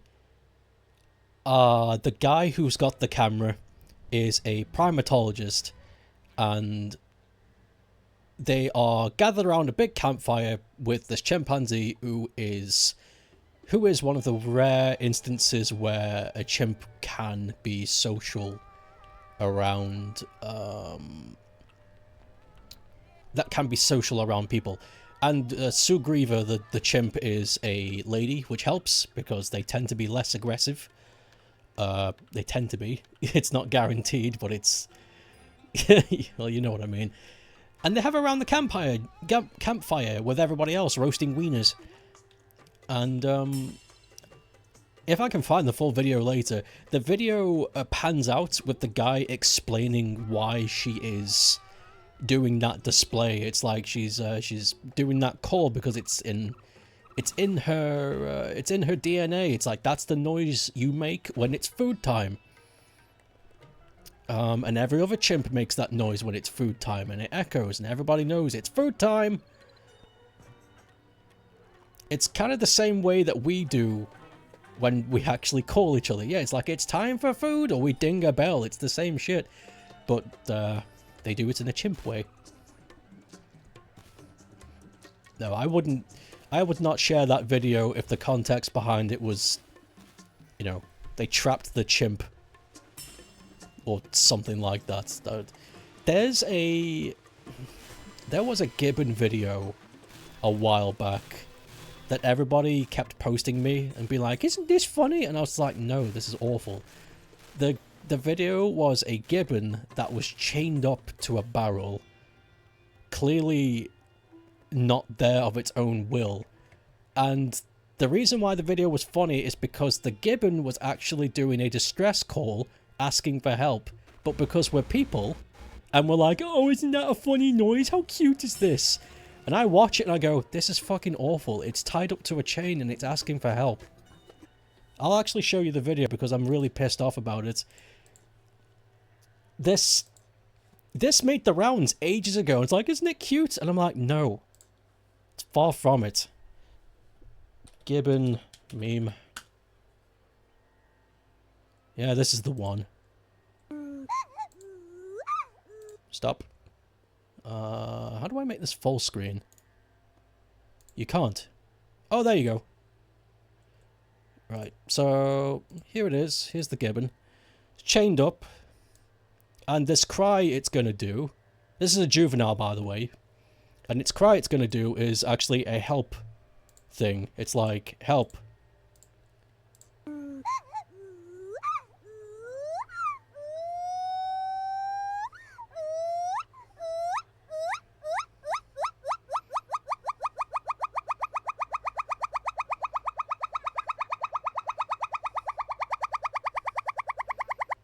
And, you know. Stop. Out of context, yeah, it's funny. Out of context, yeah, it's funny. If you don't know, it's a bizarre sound. And, you know, it's humorous. But it ain't funny. That's a very distressed gibbon calling for help. And it's chained up. And I remember there's a couple of years ago, I bring it up because it was a couple of years ago and everybody was sending it to me going, look at this, it's so funny. I'm like, you're a fucking moron. So don't ever show me that again. It keeps happening. It keeps happening. People keep sending me vids of these distressed animals like, isn't this great? I'm like, the fuck is wrong with you? Stay away from me. Don't ever talk to me again. People are insane.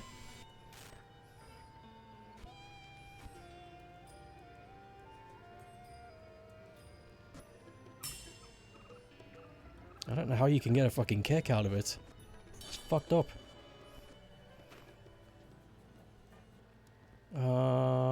You trust my primate knowledge. My primate. It's been years now, but you got forever scared by artist trends, seemingly cute but actually distressed animals, and several of them happening at once. Ugh. That would traumatize me. Like if I went online, say like I was scrolling through BlueSky, and I got like 5 of that, like cute but distressed animals, like one after another, I would be like, oh god, fuck, I need... I'd be worried to go back on. It's like, fuck, that, okay. No, no, no, no, no, no, no, no, no, no. Oh, thank you. So ever since, you just kind of worry about a lot of animal pictures and videos now. Same. I get the same feeling when I see charity adverts. There's a charity in the UK called the RSPCA, which is responsible, well, they supposedly say they're responsible, for helping distressed animals of all kinds. It's wildlife, domestic, farm, doesn't matter. Their job is to provide comfort and to rescue and to rehouse and all that kind of shit. Everything you can think of. But there's a trailer they show off which seems way too staged, and I'm just like, there's no fucking way you found these animals in the way that they are, and you also just happen to have a camera on you.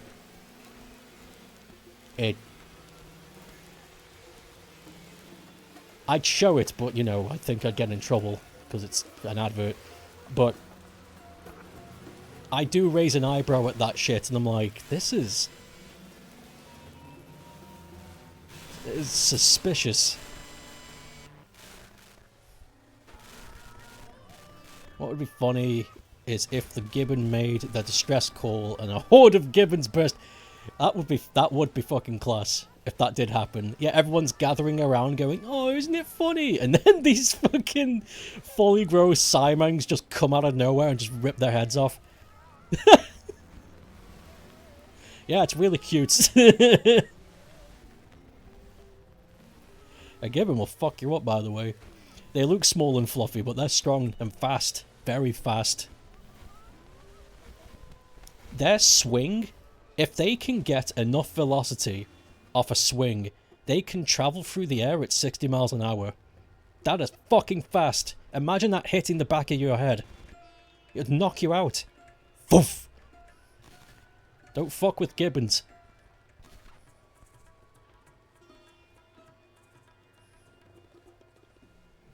Just don't fuck with monkeys. Don't fuck with animals. Leave them alone. Be kind to animal, and they be kind to you. Give them pets and food, and somewhere warm to sleep. And they will reward you with their presence. Unless it's something like a bear, then I don't know. I don't know. I don't know about bears. Bears frighten me. They're cool, but they frighten me. You just hope any of these animal videos you get seem to happen to be ethical. Sometimes you can tell. Sometimes you can just tell they are ethical, or at least it's just a domestic animal hanging out. You know? It's like, I've got a funny cat. Here's my funny cat being a weirdo. And they just upload it online. You know, that kind of shit's, you know, alright. People with birds too. You got people with birds and they act the goof. And you film them acting the goof. And it's like, cool, look at my weird bird acting the goof. Sometimes it's alright. Sometimes you can tell it's just like, ah, this is just a slice of life.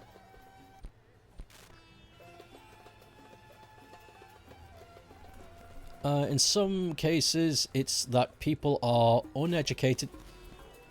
Stop falling out of the trees, you stupid. People are just uneducated about the animal noises and animals in general. Media society still has a... fuck. Made it. Still has a long way to in educating people about animalness and respecting them. I feel as though that even if the opportunity was presented where we could give education to the public masses, I don't think they'd want it. I feel as though we would give them the information and it would just be rejected. Not out of malice, just because most people genuinely don't give a fuck unless it concerns them directly. The majority of the public don't really have an empathetic bone in their body because they've been pre-programmed to think that way. Life is hard, you must take advantage of every situation. Ergo, everyone is dispensable except you.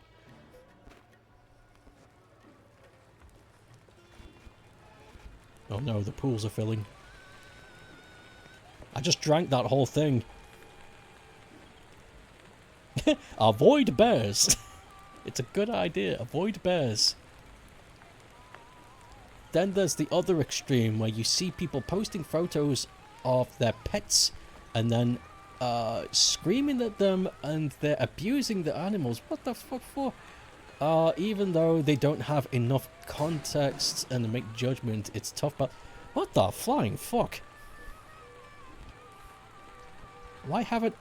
What the fuck? These people need to be put on a watch list. Speaking of pets, there was one video that seemed cute enough of a chimp hugging and patting a dog. It was real because you found it filmed well, and it was... yeah, fuck, my brain is falling apart, help. It was real because it was filmed well before the Gen plague. I think I know what you're talking about. I actually do recall a video of a baby chimp petting a dog. It was really wholesome. The dog didn't seem to mind either. You've seen videos and pics of apes interacting with small animals. Apes have the same fascination with small creatures that we do. We share the same interest in small critters. The worst part about monkeys in general is it's near impossible to keep them around without it being ethical. They don't have it wired in their ape brains to function outside of the wild. They don't. And it's because they're too smart. They can't be conditioned into normal... Well, I say normal. They can't be conditioned into a human social circle very easily. I think you can do it easily with a more primitive branch of the ape tree. Maybe like a lemur or something. Something more bestial and less, you know, ape end of the tree. But the more you go towards that side of the taxonomy, the more difficult it is, because they're just so... They're not interested in becoming one with human civilization. They don't care. The same way that we don't care to become one with ape civilization. They're not interested. So when we're trying to force that, they lash out and then we act surprised. It's like, oh my god, he ripped my daughter's face off. It's like, it's because you... What the fuck? It's like, why are you acting surprised? Yes. Yes, it did.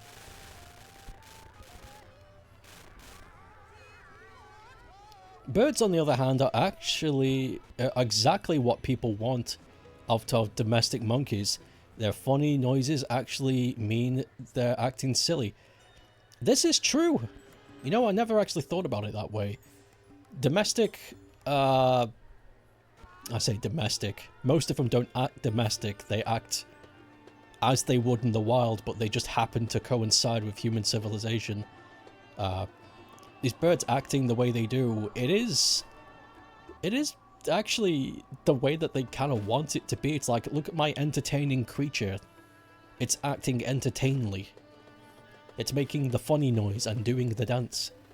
It grabbed the coop and vibrated across the table. Isn't it lol? And then they get their gibbon and they're like, do something. I bought you, entertain me.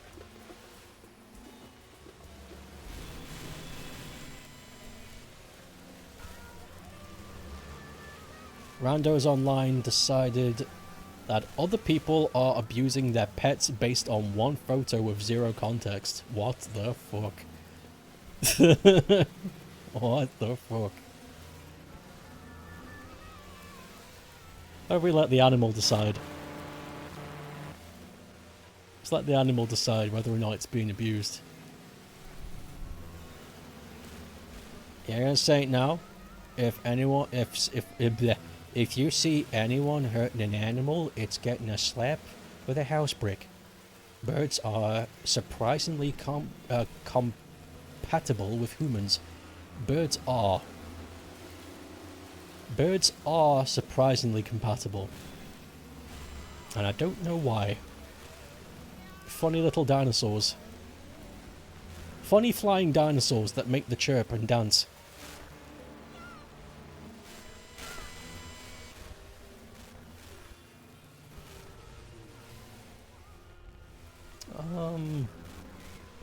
There really is only a select few of animal types that are compatible with humans, and even less of them don't change and are still compatible.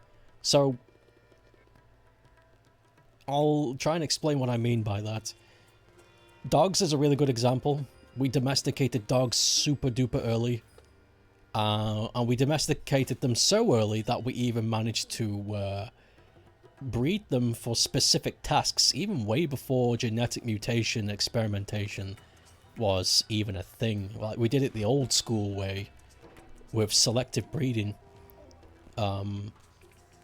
So that is an example of an animal that has been socialized for human civilization against the animal's will.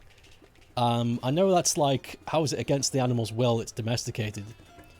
Well, the dog didn't approach the human because it thought it was cool. The dog approached the human because it had food, and then there was a trade. You exhaust your resources for me, and I will be a companion for you, because that's how dogs think. They think on a pack mentality. They obey the, if we work together, we reap the rewards together. Very team heavy. But when we had that deal, we took advantage of their trust and we mutated them to better suit more of our needs in the future. They don't see it that way because they're animals and they love us. At least they think they do. But that's an example of us warping an animal species to suit us. Cats are an example of a domesticated species that adapts to our society, but not on our terms. We have bred cats to look different, but not for work. The only thing a cat really has ever done for us in terms of labor is controlling pests on farms and shit in the past. It was really common for farm owners to have multiple cats on site to keep the pest control down, and it worked for a time. The cats had somewhere warm to sleep and they had food. Great.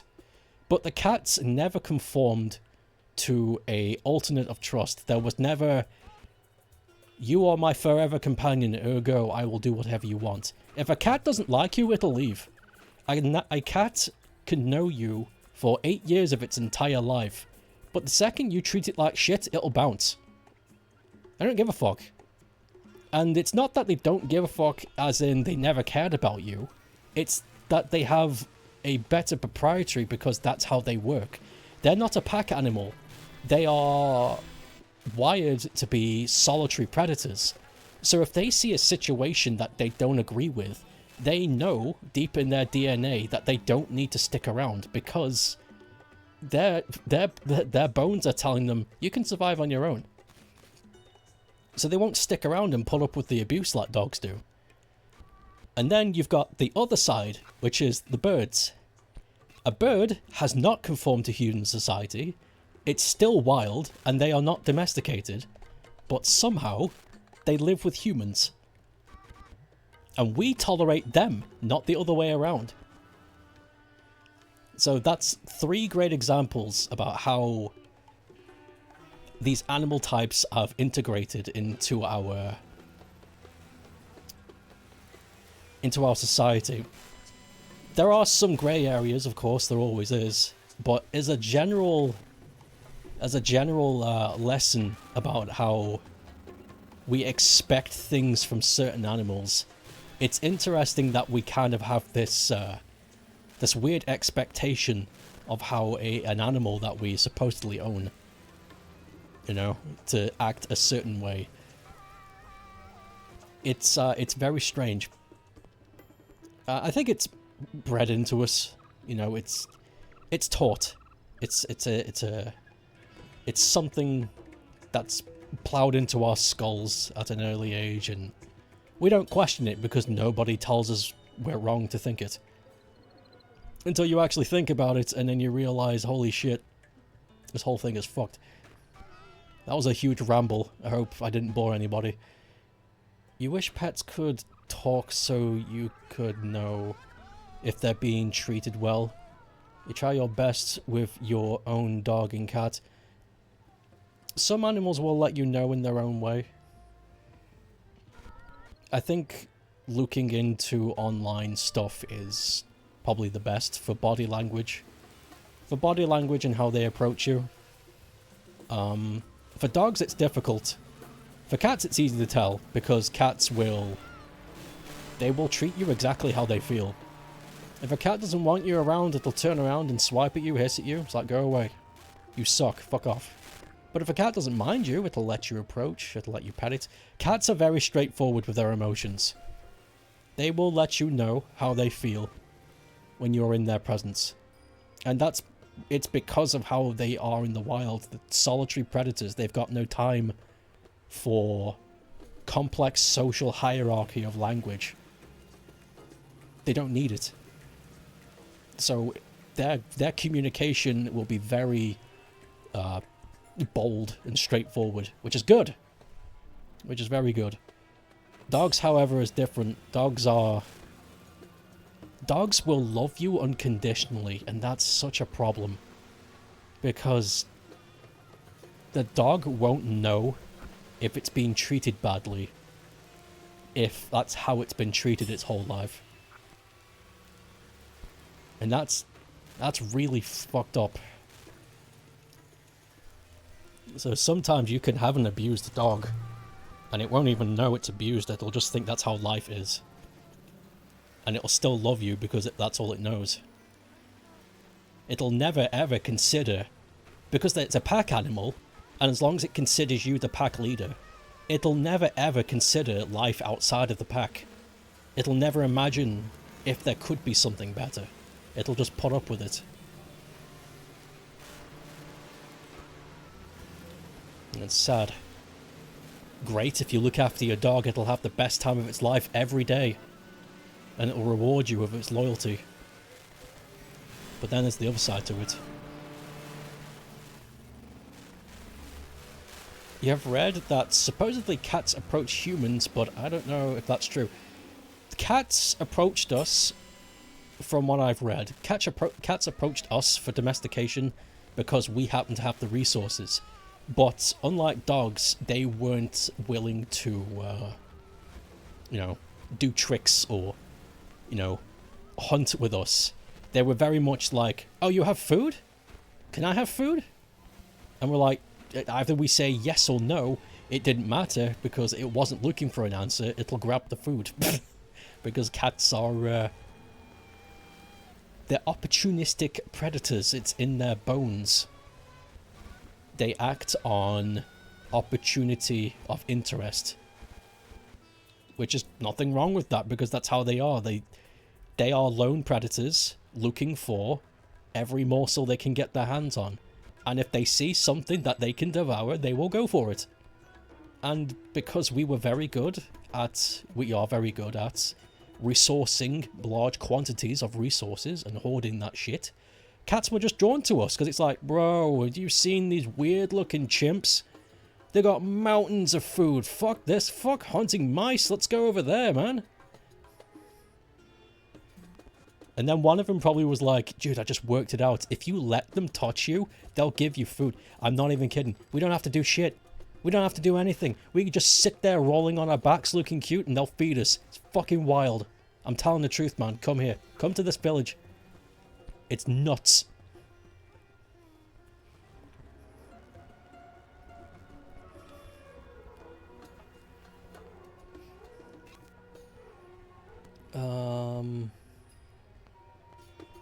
Can verify cats exist on their own terms. It's true. So that's why your cat likes to bite your finger so much. Numb. bite. Meanwhile, the animal trust trade with parrots, went more like, yar, let's sail the seven seas together. There will be treasure ahead, yar. Make sure to bring your parrot companion to help dig shovel. I just had this idea of giving a parakeet like a tiny shovel and a small box of sand, and I just want to see if it would dig a hole. If you showed it, how to use a shovel, I wonder if it would. I want to see that. That sounds really adorable.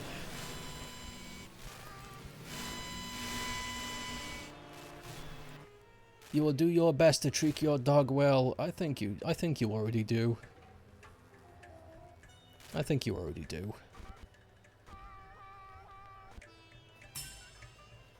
Kumo rolled off a cushion into the most adorable manner. We were watching Dragon Ball the other day. Oh. A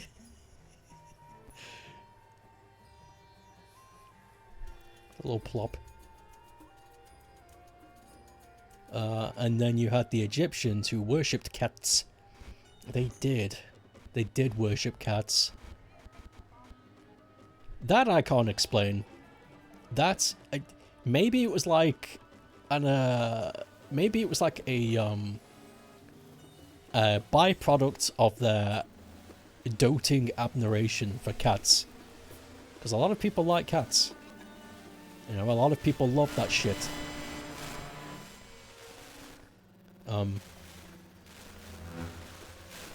Did everyone just die?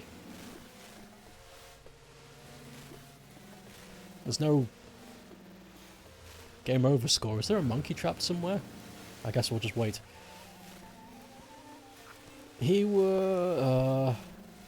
What I want to know is, what is the human instinct that made people melt over adorableness when we see a pet? It's our paternal instinct. We are wired to see small, furry, wide-eyed things as something akin to, like, a baby. Because, babies are small, chubby, wide-eyed, innocent-looking things that they look at you and they look at the world with an innocent... just an innocent glare. They don't know what's going on, and they look to you for guidance because that's all it knows. When we see animals, and they see some of the shit we do, and they approach us to investigate, it triggers the same response. Like, yeah, they're not our babies, we know that, we're not stupid. But it's the same action. These tiny animals with big round eyes, and they're curious, and they're looking to you to, like, almost in a way to plead and explain the world. It triggers something in us, because we're like, oh, hey buddy, and you want to spend time with it. It's our, I want to raise this creature. I want to look after this creature because it is innocent and wants to learn about the world. It's hardwired in us. All primates have it, because there has been many, many instances in chimp troops, gorilla troops, even lone orangutans, straight up just adopting wildlife because they either rescued it from something, they feel bad about it, or even that they just like it. Like there was the famous gorilla Coco had kittens. She had like 5 kittens, and she just liked hanging out with them. She liked them just because they were kittens. It's hardwired in all of us. We have this.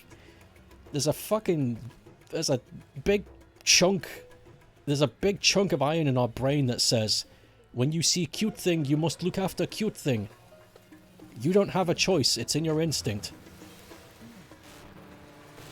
And whether you agree with me or not, all you gotta do is remember at any point you saw an animal or your pet and you doted over it like a baby. If you've ever done that, then you have the instinct in you. You may never want a child in your life. In fact, you may even feel a sense of repulsion against a human child. But it doesn't matter, because it's in you. You can't help it. Your DNA is hardwired that way, unfortunately. Or fortunately, depending on how you feel. He was sleeping on a pile of cushions on the sofa, and Rai was sitting on the other side. The cushions on the other side. He was lying on the back, and you scratched his belly. Then he tried to roll over and softly rolled down along the cushion on top of Rai. Oh, that's precious. Oh, little plop.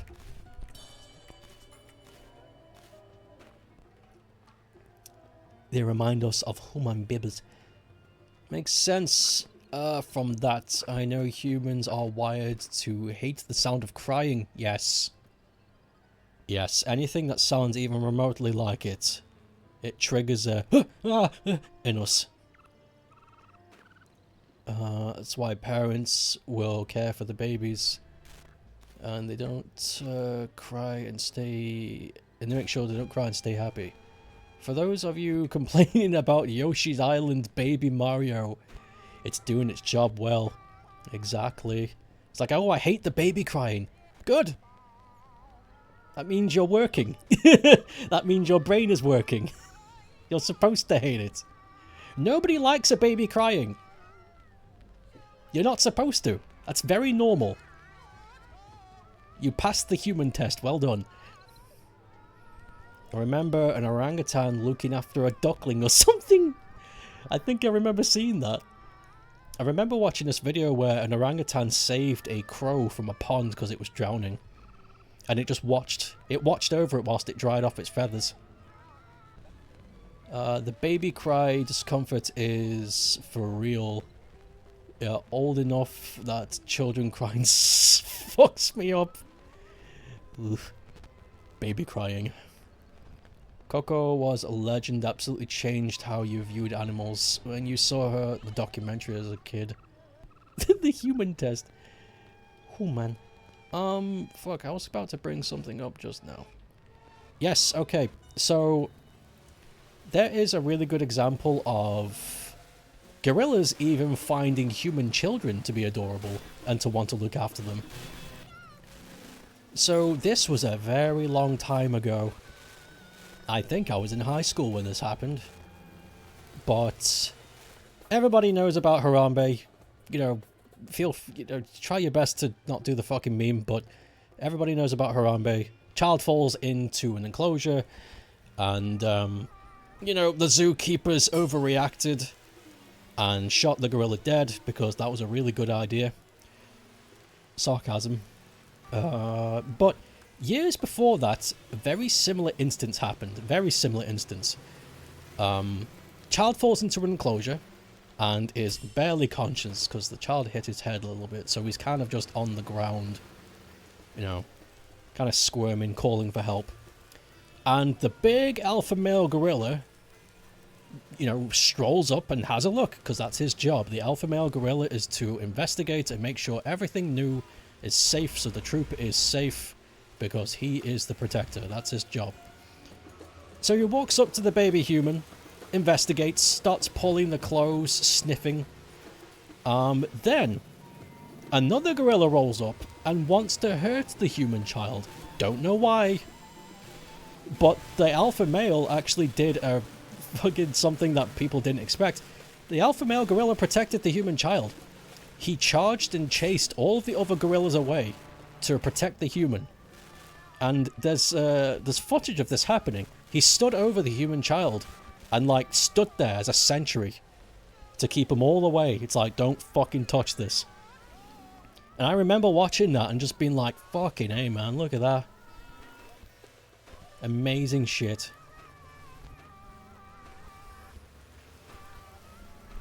I remember that, and I remember watching the footage and just being like, that's fucking amazing. And that gorilla didn't get shot. And the same thing happened, so I don't know why Harambe had to be the one to get it.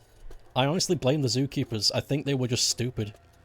They didn't understand the situation. They didn't understand the body language. They didn't understand what could happen. And they panicked and just shot him. And it's just like, fuck you. You should be shot.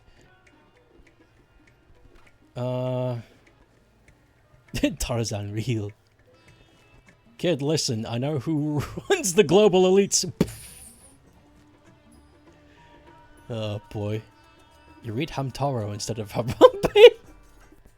Hamtaro. He runs it.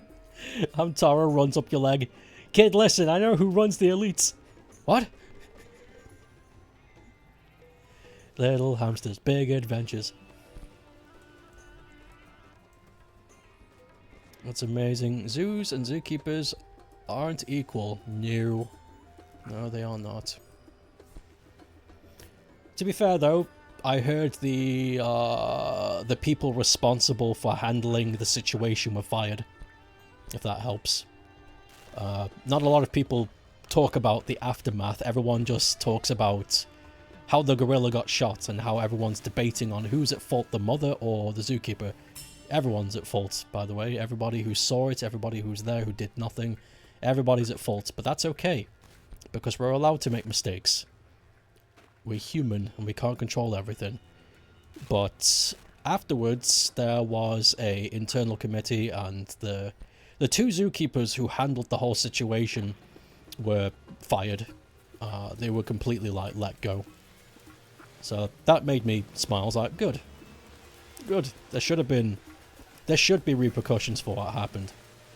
And I think if your job is to look after the gorilla and under your watch you let the alpha male, the celebrity of your zoo, get shot by police, I think losing your job is probably the least thing you could do.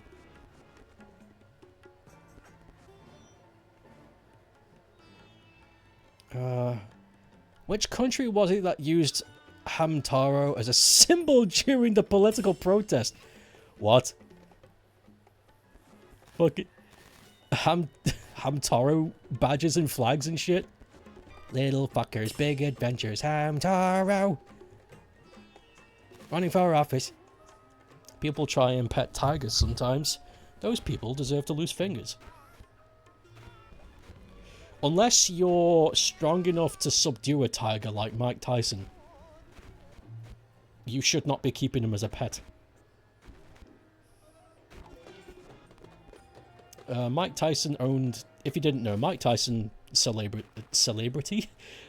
boxer, you know, world famous heavyweight champion of his day. Back in his heyday when he was losing his shit over his fame, losing the shit in a good way, like, because he could have anything he wanted. He owned a tiger in his giant back garden, and he would tell stories about how the tiger on multiple occasions would try to attack him. And he would have to wrestle it and subdue it in order to be like, hey, I'm boss, not you.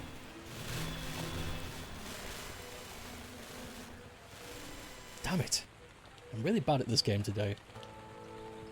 And I think Mike Tyson could do that because he was the world heavyweight boxing champion at the time. So unless you're as strong or stronger than he was at that moment, I don't think you should own a tiger. And there's very few people that strong, so probably, you know, don't think tigers are big cats you can just pet. Just watch them, don't get near them, they'll fucking eat you. They will eat you, and they will enjoy it, and no one will miss you, because you climbed into an enclosure with a tiger. He's stupid. Anyway, looked it up, that's in Thailand. Thai students used Hamtaro as a symbol for their pro-democracy protest a few years ago. Oh. Fucking Hamtaro. Little buggers, big adventures, Hamtaro. They smell. Mike Tyson, heavyweight boxer, and feared boss battle of Nintendo. Playing kids everywhere. Have you seen the video of Mike Tyson beating himself in that game?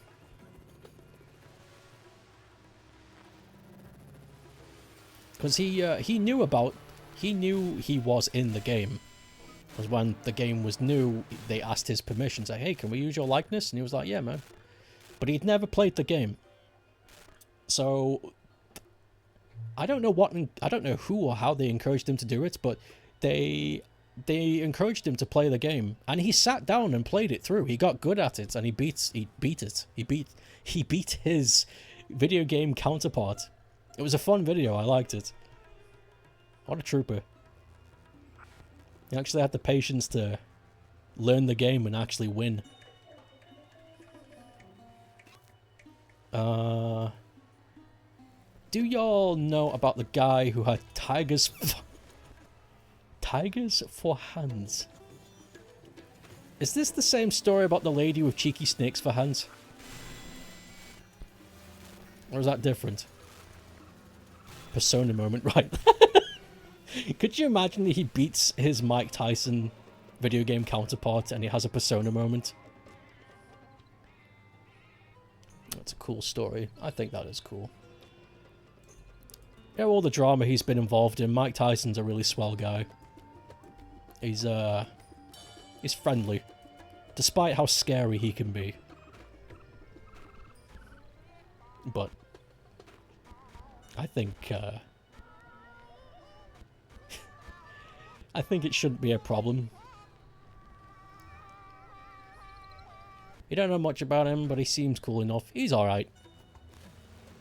He's a good one. He's getting on a bit now, though.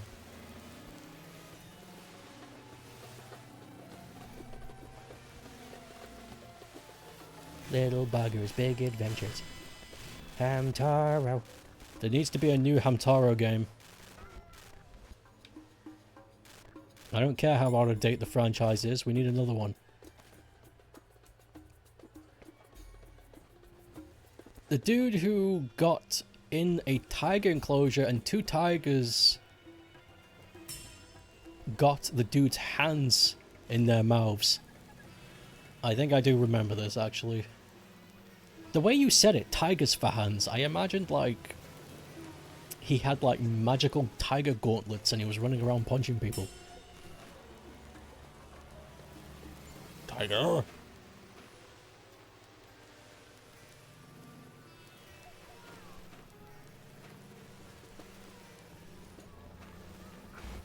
Somebody was,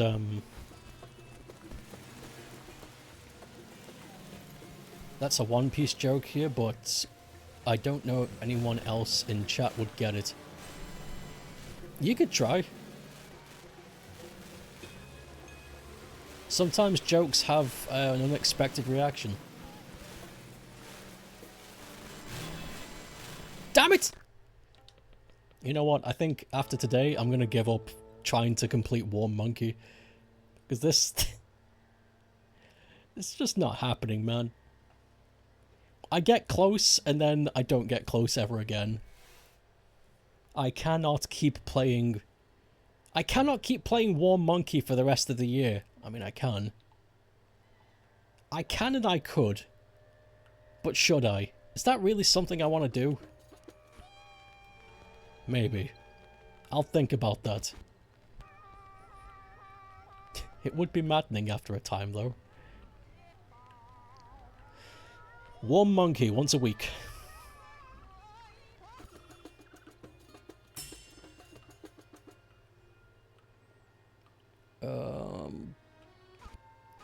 Little hamsters, big adventures.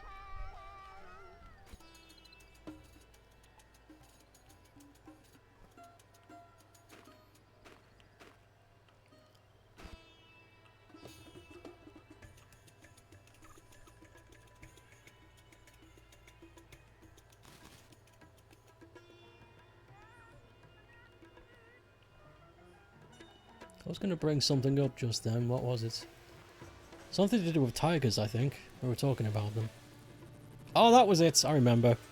So, I remember back during the Twitter days, there was a self-hating humanitarian, which is the weirdest thing to me, who was saying, you know, human population needs to be brought down, and he wants there to be A predator that's specifically designed for killing humans. Already fucking terrifying to read. I was like, great, so you're a self-hating human and you want us to die. Fantastic. Glad you're here. But someone chimed in though. Someone chimed in with a piece of information that I did not know. And I cross-referenced it, and then I was like, oh my god, it's true. And it's kind of scary.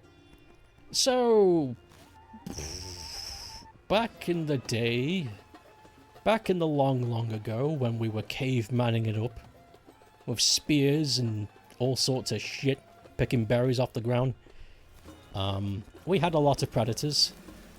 We had the terror birds, we had saber-toothed tigers, and all manner of big scary shit. Dire wolves, bears, bigger bears. Everything was bigger back then. It was wild.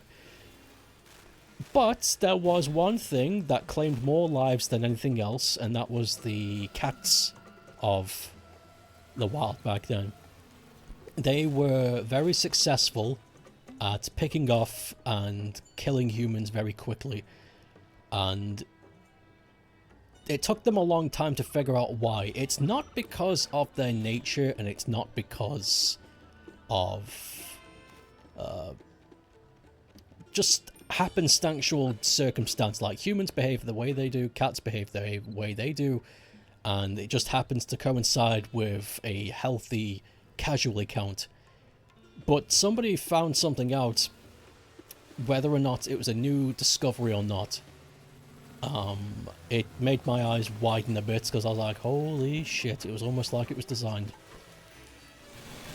Saber-toothed the saber-toothed tax. Saber-toothed tigers and every other large cat on the planet. So, lions, tigers, cheetahs. Actually, no, cheetahs are completely different. Just imagine any big cat that's got some big fucking canines. Our skulls are perfectly suited for their mouths to wrap around our head and puncture our eyes using their canines for a complete one bite for an executional strike. It's uncanny how perfect our skulls fit for that design.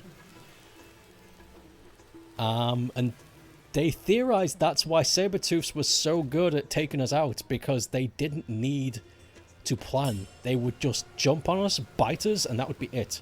Dead. Done. And the thing is, tigers and lions are big enough to do that. So, if you ever wondered what is our natural predator, you can look at your fuzzy little feline with a bit more respect, I hope.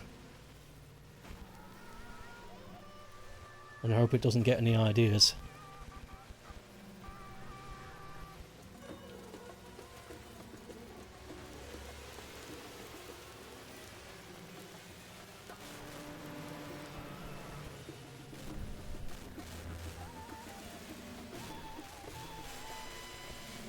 You were coughing all night and only got an hour's sleep.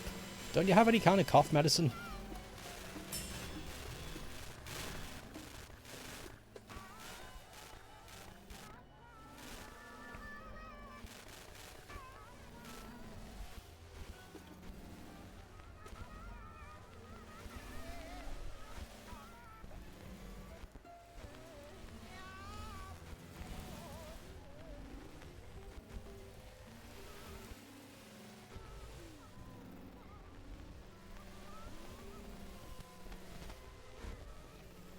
I wonder.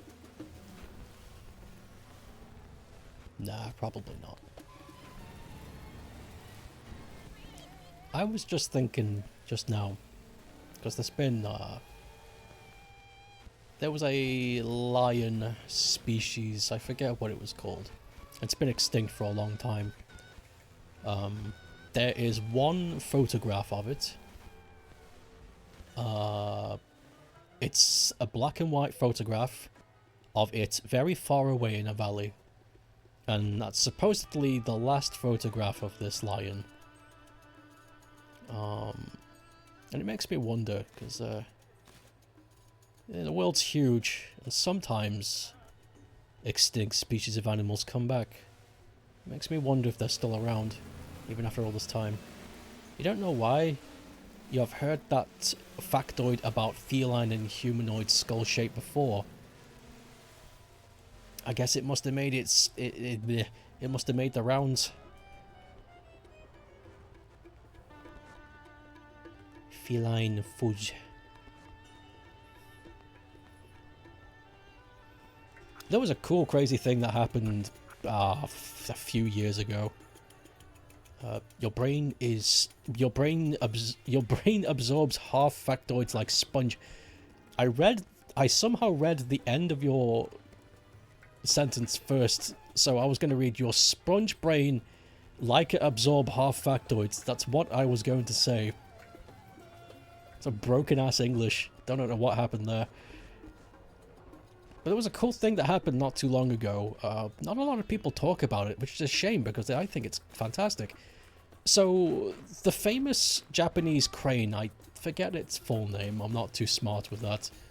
But you know the one, the very tall, black-skinned, white-feathered, long-beaked, and they've got the little red thing on the top of their head.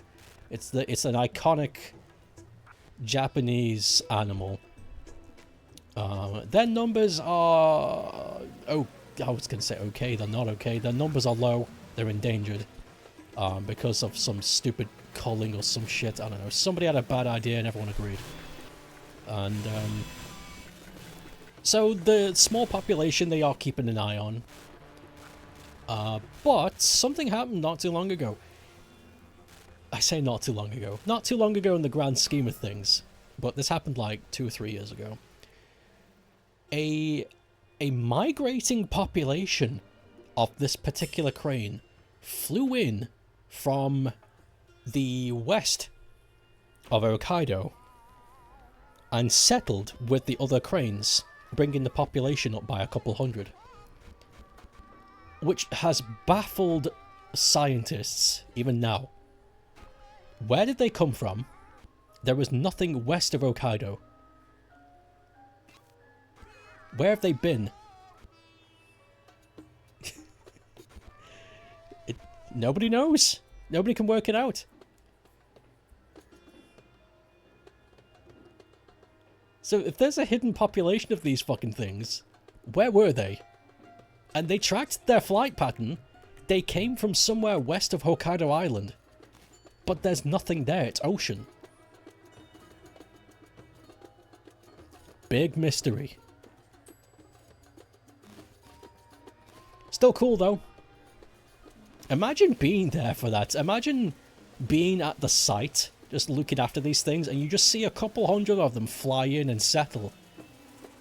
I don't know about you, but I think I would check my pulse or something real quick. Because that is unbelievable. Like, what the fuck? Where? How?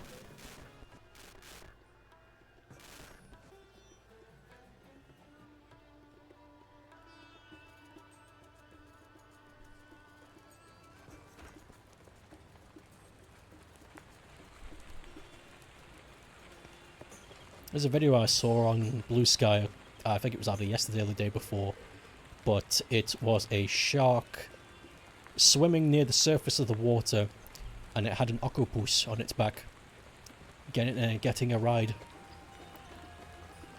But it was a very fun little video.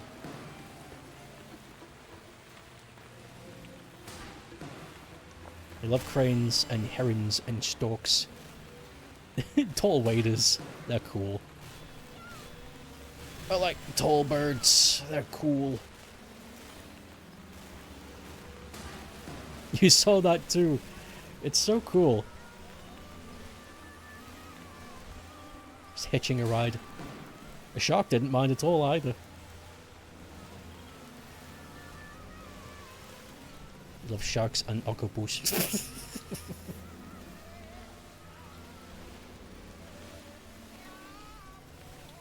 Octopuses are so interesting. They really are... They really are the closest thing to an alien life form that I can imagine existing, using like a reference. Just based on, not even just based on how they look, just based on their anatomy and how it works. It is so unworldly. They have relatives, but there is no other species of animal on the planet that even shares how they function. It really is like they just dropped out of the sky one day and just decided to live here. Like they do not share any kind of similar evolutionary traits to anything else. They are completely alone in their tree path. It's wild.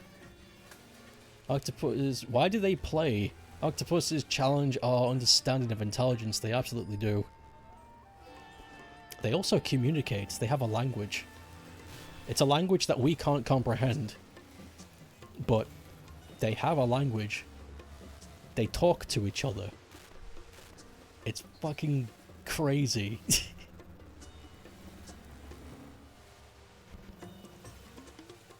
They even try and talk to us. I forget who it was. There was a research done based on their because they have a wild skin that makes them camouflage and change texture and all that shit. But they also noticed that they have a very subtle change in how their pattern undulates and changes depending on who they're with or who they're looking at or what the situation they're in. And they noticed that there is a repeating pattern when it comes to octopuses that have never met and octopuses that have met that are reunited. And they believe it's communication. They're greeting each other in a way. And then they also noticed that the thing where they introduce octopuses that they've already known. They noticed, like, just out of nowhere, they're just like, I just noticed something. They do these patterns whenever we approach the tank to us. They look at the researchers and make the undulations. So they're trying to talk to the people.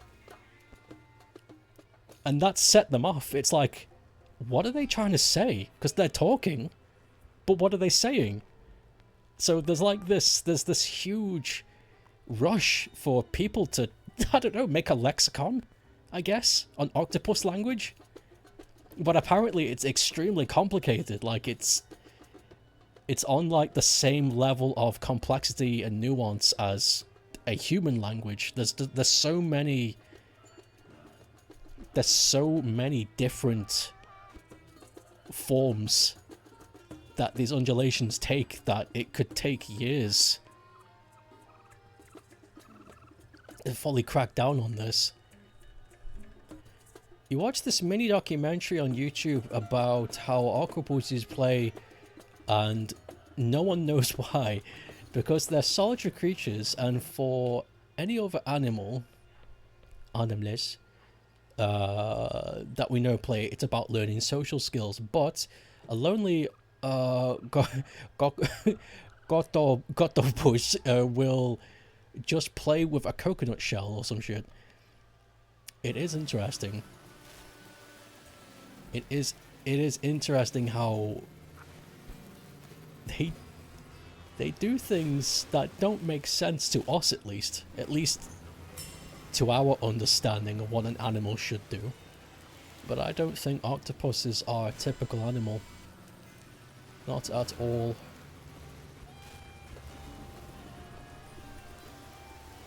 You wish you were smart and able to... You could be an octopus researcher. Honestly, me too, but that shit's beyond me. Octopuses have fucking...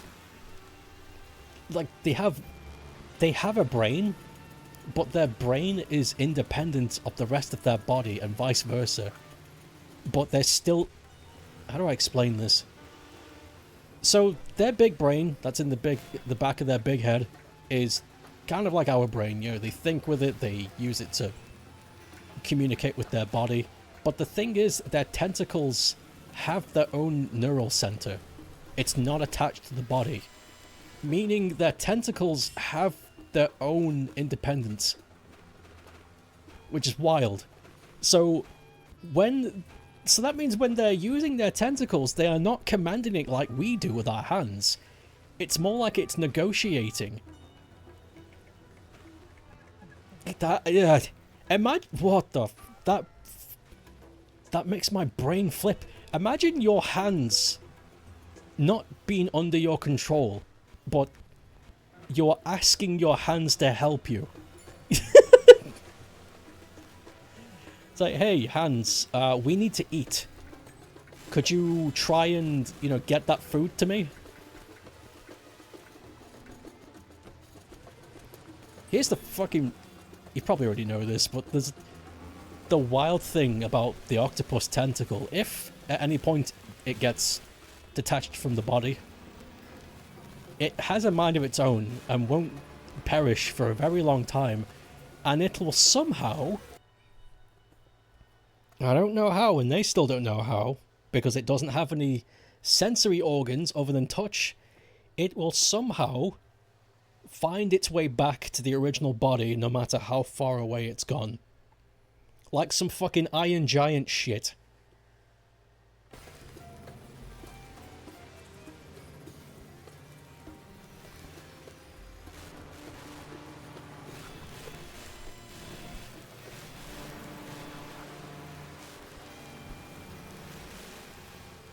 It's wild. I don't understand. Assuming the part is able to survive and live long enough, which it probably won't, because if a fish sees an octopus tentacle, it's going to be like, yummy, yummy, free snack. But if it's given the opportunity to, it will return. It won't be able to do much, because it's a detached limb. But it's almost as if it's... like it's pre-designated to be with the body. There was actually... there was a controversial statement made about octopuses. Not controversial as in bad, but controversial as in a wild idea. Somebody claimed that octopuses could be telepathic. We have no way of proving that. Not yet, anyway. But somebody said, based on their behavior, he would not be surprised if they found out that octopuses could talk using their minds. And, you know what? I'm on his side. If that was discovered tomorrow, it would be amazing, but I wouldn't be shocked. Maybe one day we'll discover that octopuses are telepathic. If any animal was telepathic, we wouldn't be surprised if it was an octopus.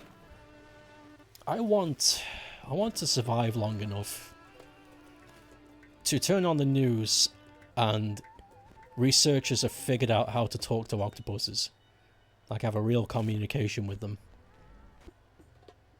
What would they talk about? That's the wild thing. So, never mind them trying to talk to us. What would they want to say? How intelligent are they?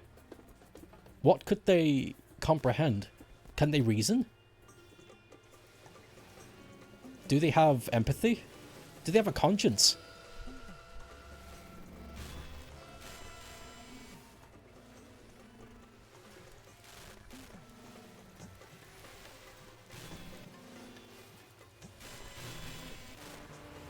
You want to live long enough to have tea and a similar discussion with an octopus. That would kick ass. What would... Fuck.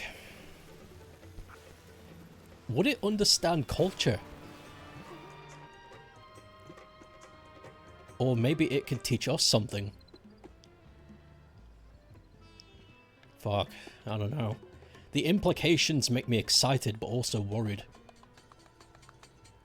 What if we end up communicating with an octopus and it's far more intelligent than anything that we could have comprehended? We're just going to assume that it wouldn't have much to say because it lives in the ocean.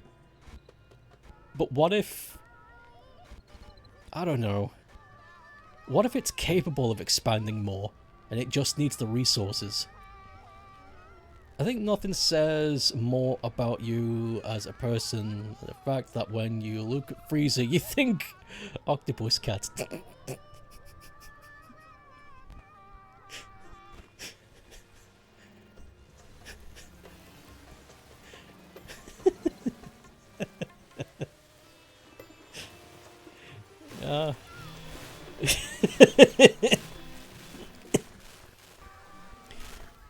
All these casuals says he looks like a lizard.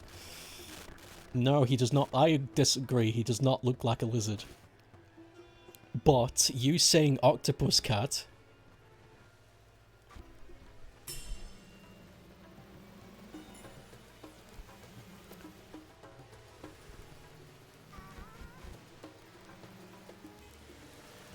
It's closer to what...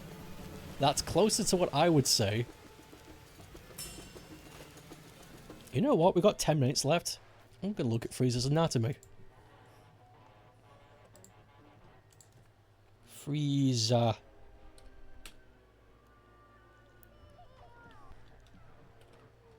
Anatomy. Wow, someone's gone to great lengths here. Someone's built like a...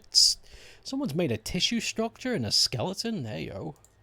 We can have some fun with this. Okay, so we got a tissue structure here. You know what? No thank you. That led me to a dodgy website.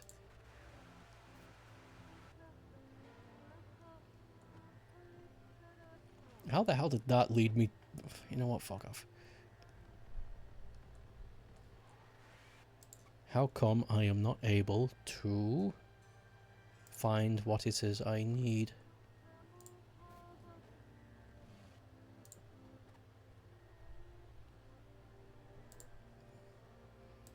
Can I just look at the body? Whoa. That's a scary rendition. Can I please just look at the body? You know, you type in freezer anatomy and you don't get much. Crazy enough.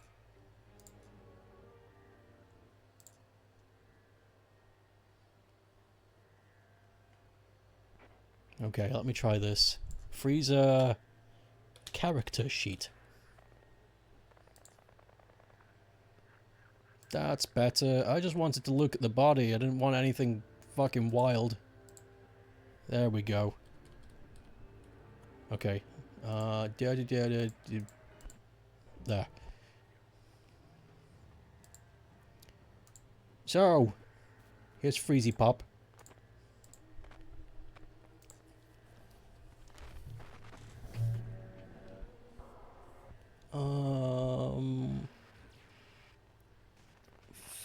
Finally, the technical to talk of an octopus. Octopus first words you fail. You want to believe octopus would be supportive. I think an octopus would be extremely curious. Almost annoyingly so. It would be asking so many questions. It would be really cool. You looked at freezer anatomy plenty. It does look like raptor-like feet. So, okay, let's actually look at this. This is good. This is a good. So we'll start with the feet and move up. So the feet do kind of represent raptor bird-like feet. However,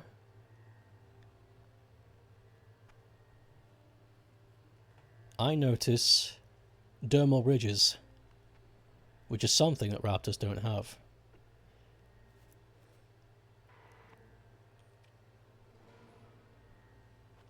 The feet have palms and thumbs. Is it one set of thumbs?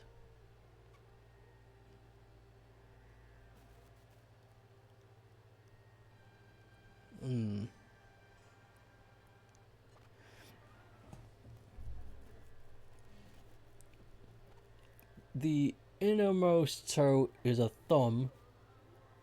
You can tell by the way it lies. Yeah, because it lies on its side.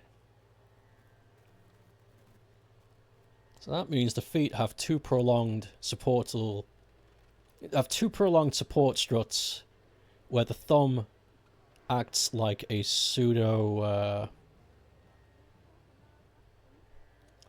balancer, almost like it's almost like an atrophied feature that's been repurposed to something. But his feet does remind me of something else. It is raptor-like, but his feet, they remind me of something. Something that exists already, but I'll move on from that. So his legs, they look pretty standard for a bipedal creature. I wouldn't say they look human. I would say they look typical for an animal that primarily stands on two legs. I know you could say, like, well, what about birds? But birds genuinely have more of a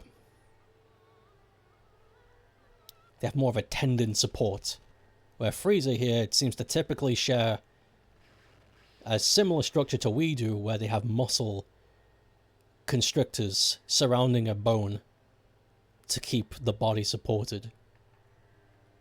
The gauntlets seem to be keratin or bone. Do you think these are like an external structure?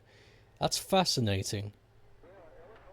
Normally, when an animal has some kind of keratin, it's for two reasons. One is for survival purposes. So, something to help them dig, something to help them climb, something to help them survive. Or, in the case of rhinos, it's for mating purposes. It's for showing off. So, we could definitely deduce that the Frieza race... You know, I can't see the shin guards holding much purpose, because wouldn't it make more sense to have keratin attached to, say, digits that you could be used for a tool? And he has 5 opposable digits, 2 hands, 2 feet, and a tail that he can use dexterously. So I think it's a safe bet to assume that these keratin guards are for mating display. I think that's a safe bet. And I mean that. I'm not saying that's a joke. I think that's a very safe bet. Same with the purple here on the chest and on the arms. I think these colours are designed for attracting mates, the same way a bird does. It's plumage, if you will. Because having colours, especially colours in very prominent areas, they stand out. These colours are not meant to ward off an enemy, because they are not... It's not conducive for the whole body. These colours are in very prominent areas. They're in places that you will notice. On the skull, on the tips of the shoulders, centre of the chest, and on the frontal ridge of the shins. These are meant to be represented. You are supposed to see these.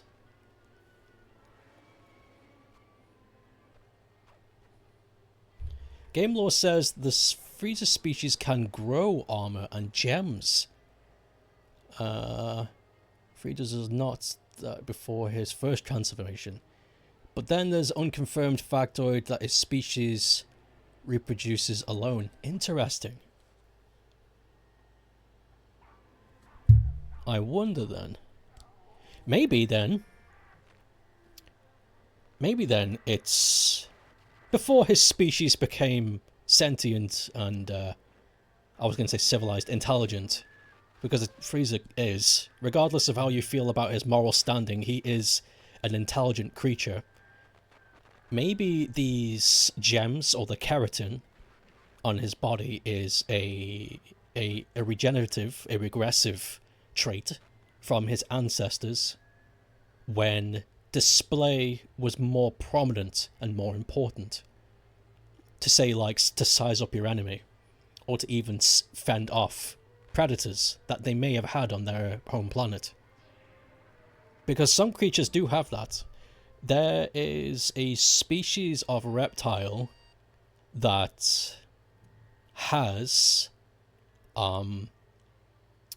sorry, not a reptile. There's a species of fish that has, for whatever reason, weird bones on the side of its fins that have thorns in them. And they don't need that. And they don't use them for anything. They don't use them for defense or survival. So they can only deduce that it's some kind of regressive trait from a past evolutionary tree that helped them in some way. I would like to imagine that's similar to this. Tail. Tail's important. Tail is...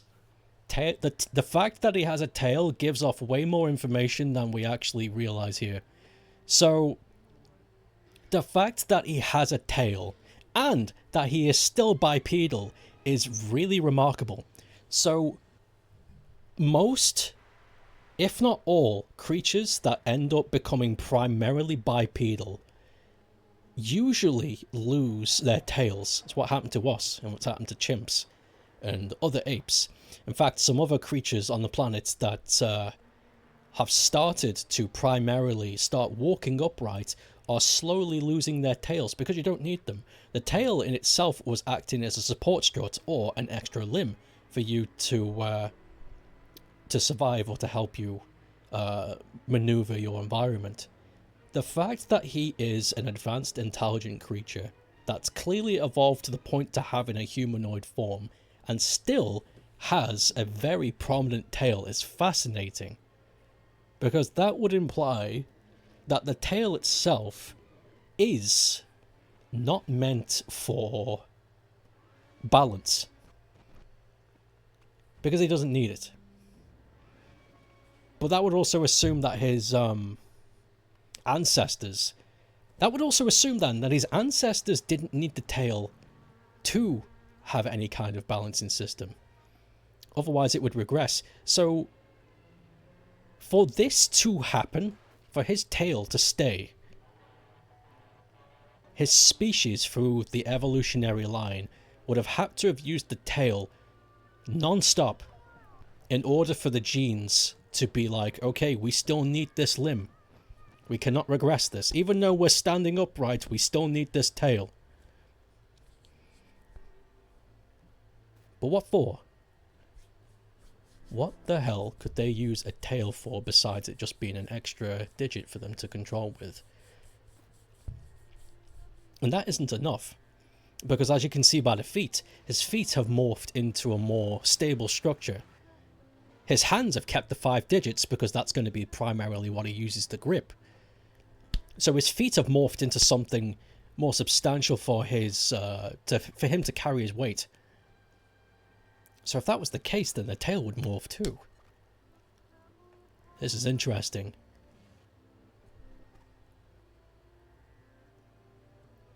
Another factoid you forget, Frieza is canonically a mutant and not a normal representation of his species. Oh, that changes a lot. But we'll never know because Toriyama never said. Very little about the Frieza species. We know he's an ancestor, the father. Also, you still don't know whether his lips are like that or it's makeup. That's a good point.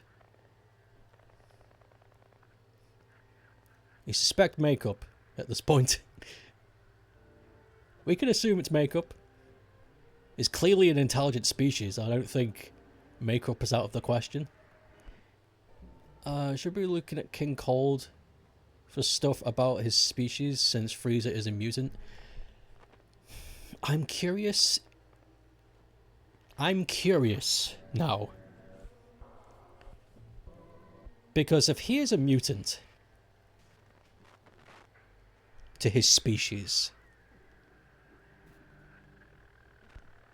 and by extension the other Freezer family, what did the original line of his species look like? Abnormally strong, unlike the rest of his species, quoting Toriyama. And what part mutated and why? This is... okay. Toriyama's designed some of the common representatives of species for video games. He did. Could you find that for me? I would love to make a comparison.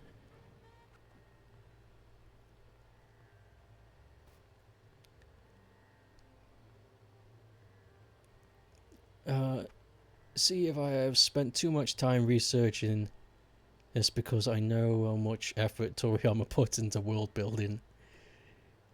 Is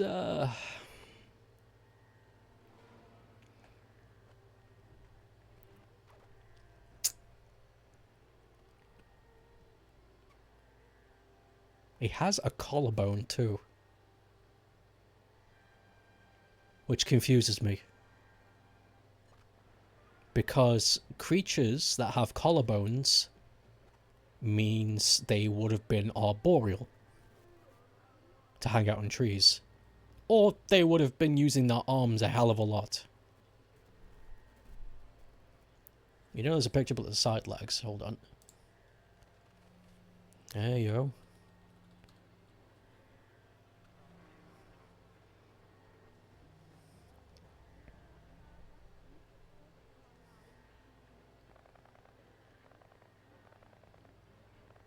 Interesting.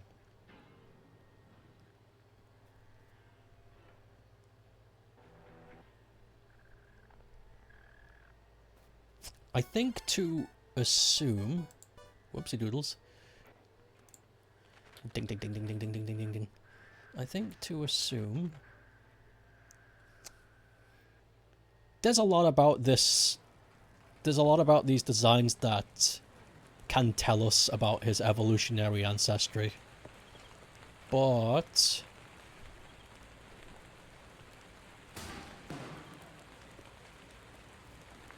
I cannot say what brought his evolution to this point. You can't wait to watch Daima for the Galigned species of culture and lore. I've been desperately wanting more lore for the devil world. I guess you could call it the devil realm. Because they hinted that back in OG and then they just never did anything with it. But now, we're going there. Why did the Saiyans evolve in a way they transform into great apes and they see the moon? I'm not sure about... Actually, I remember Vegeta does explain the science behind it. He does I forget which version of Dragon Ball, but he does explain the science about why the moon, in particular, makes them transform. He did spout something about it. If you want to know, you're gonna have to ask Vegeta. So I'm going to conclude on a taxonomical structure of Frieza's body and his ancestors, and use an educated guess to imagine what his ancient ancestry would have been before they evolved into an intelligent spacefaring species. So, bipedal, meaning it's not that he's bipedal, he's bipedal with a reinforced structure. If his species was naturally bipedal from immemorial, his foot structures would not look like this. This implies a mutation over time. This implies that his original ancestry were crawlers, and then over time the bone structure, muscle mass, warped to accommodate his weight at his feet, especially the muscles on his leg. The muscles imply, very much like our legs, that at some point we were very heavy resters on our front thighs here, hence why we got such bulk above the knee. But because we're bipedal now, that front bulk hangs heavy above the knee, very much like humans. So Frieza at some point, his ancestors were crawlers. That much we can definitely surmise. Frieza has a collarbone, meaning that at some point in his evolutionary history, his ancestors were arboreal or fierce climbers. So whether or not they had trees or cool, like, caves or some shit, they were climbers. So their arms and legs, when they were crawling and climbing, they put in the work, which would also explain why their tail is so prominent and ambidextrous. Because we've seen Frieza do delicate work with his tail, and he's very slick with it. It's almost like a third hand. Probably a byproduct of his ancient ancestry. I would imagine that when they were crawling, probably due to high altitudes, or perhaps some kind of survival instinct, that they would need an extremely large tail to help them with additional support or aid.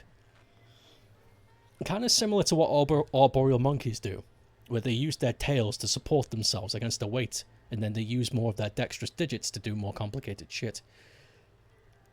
But we can tell that based on his biceps, that his ancestry would have definitely have been one of a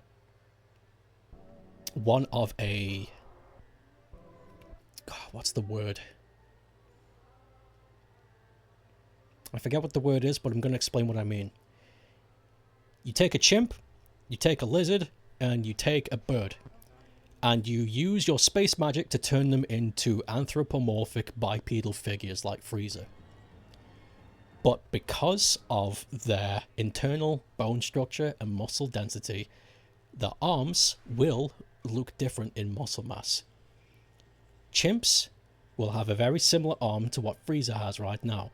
Larger biceps and strong tendril ridges up on the underside of the elbow, implied for heavy grip and weight support, which proves that at some point in his life, not his life, but some point in his ancestry, the Frieza people, the Frieza species, were arboreal, or at least heavy lifters when it came to their ancestry. Lizards would not have arms like this, and a bird would not have arms like this because of their different structures. Lizards do not have flexible, maneuverable joints like we do. Lizards are very stiff and rigid and locked, which is why when they move in a very undulating pattern because they have no choice. They don't have room for flexibility of inertia. And birds, they fly. So I don't need to explain why their muscles would be different. Now, the thing that makes me curious about this assessment is the face. His face confuses me. Because if his face has the same rule that humans had when we were evolving, that would imply that Frieza's race back in the day had some kind of social barriers, which contradicts what we know about Frieza and his species, because they're loners. They have a family, but they don't stick together, which is interesting. Because creatures don't develop a communicatory facial structure like this. Especially ones expressive as he is, and we've seen him express. He knows emotion, and he knows how to use it to communicate. So where does that come from? And how would that fit into his ancestry? Unless, of course, there was fierce rivalry. I'm going to assume... Okay, final verdict. I'm going to assume that in ancient times, Frieza's ancestors, they were arboreal... They were arboreal sub-dwelling creatures that were incredibly competitive and also had a complex hierarchy that was not social, it was diminutive. They would have fought over resources, mates, and territory using their extremely strong bodies in subsurface territories, and their facial expressions would have aided them in working their way to the top, which would also explain their DNA character trait that they've carried along with them into the future. Because Frieza and all the other Frieza races that we've encountered all share the similar traits. They are extremely diminutive. They don't know for an answer. They want to collect resources and territory. They take great pride in being on the top. It's part of their DNA. I'm pretty safe about that. That makes sense to me. Even though Frieza is an evolved, super intelligent, bipedal humanoid being, he cannot escape his DNA that's been hardwired into his body, which is when his ancestors would have been extremely aggressive. Really aggressive. Ancient Frieza people, it would not have been a pretty thing to see. That is my final judgment on that.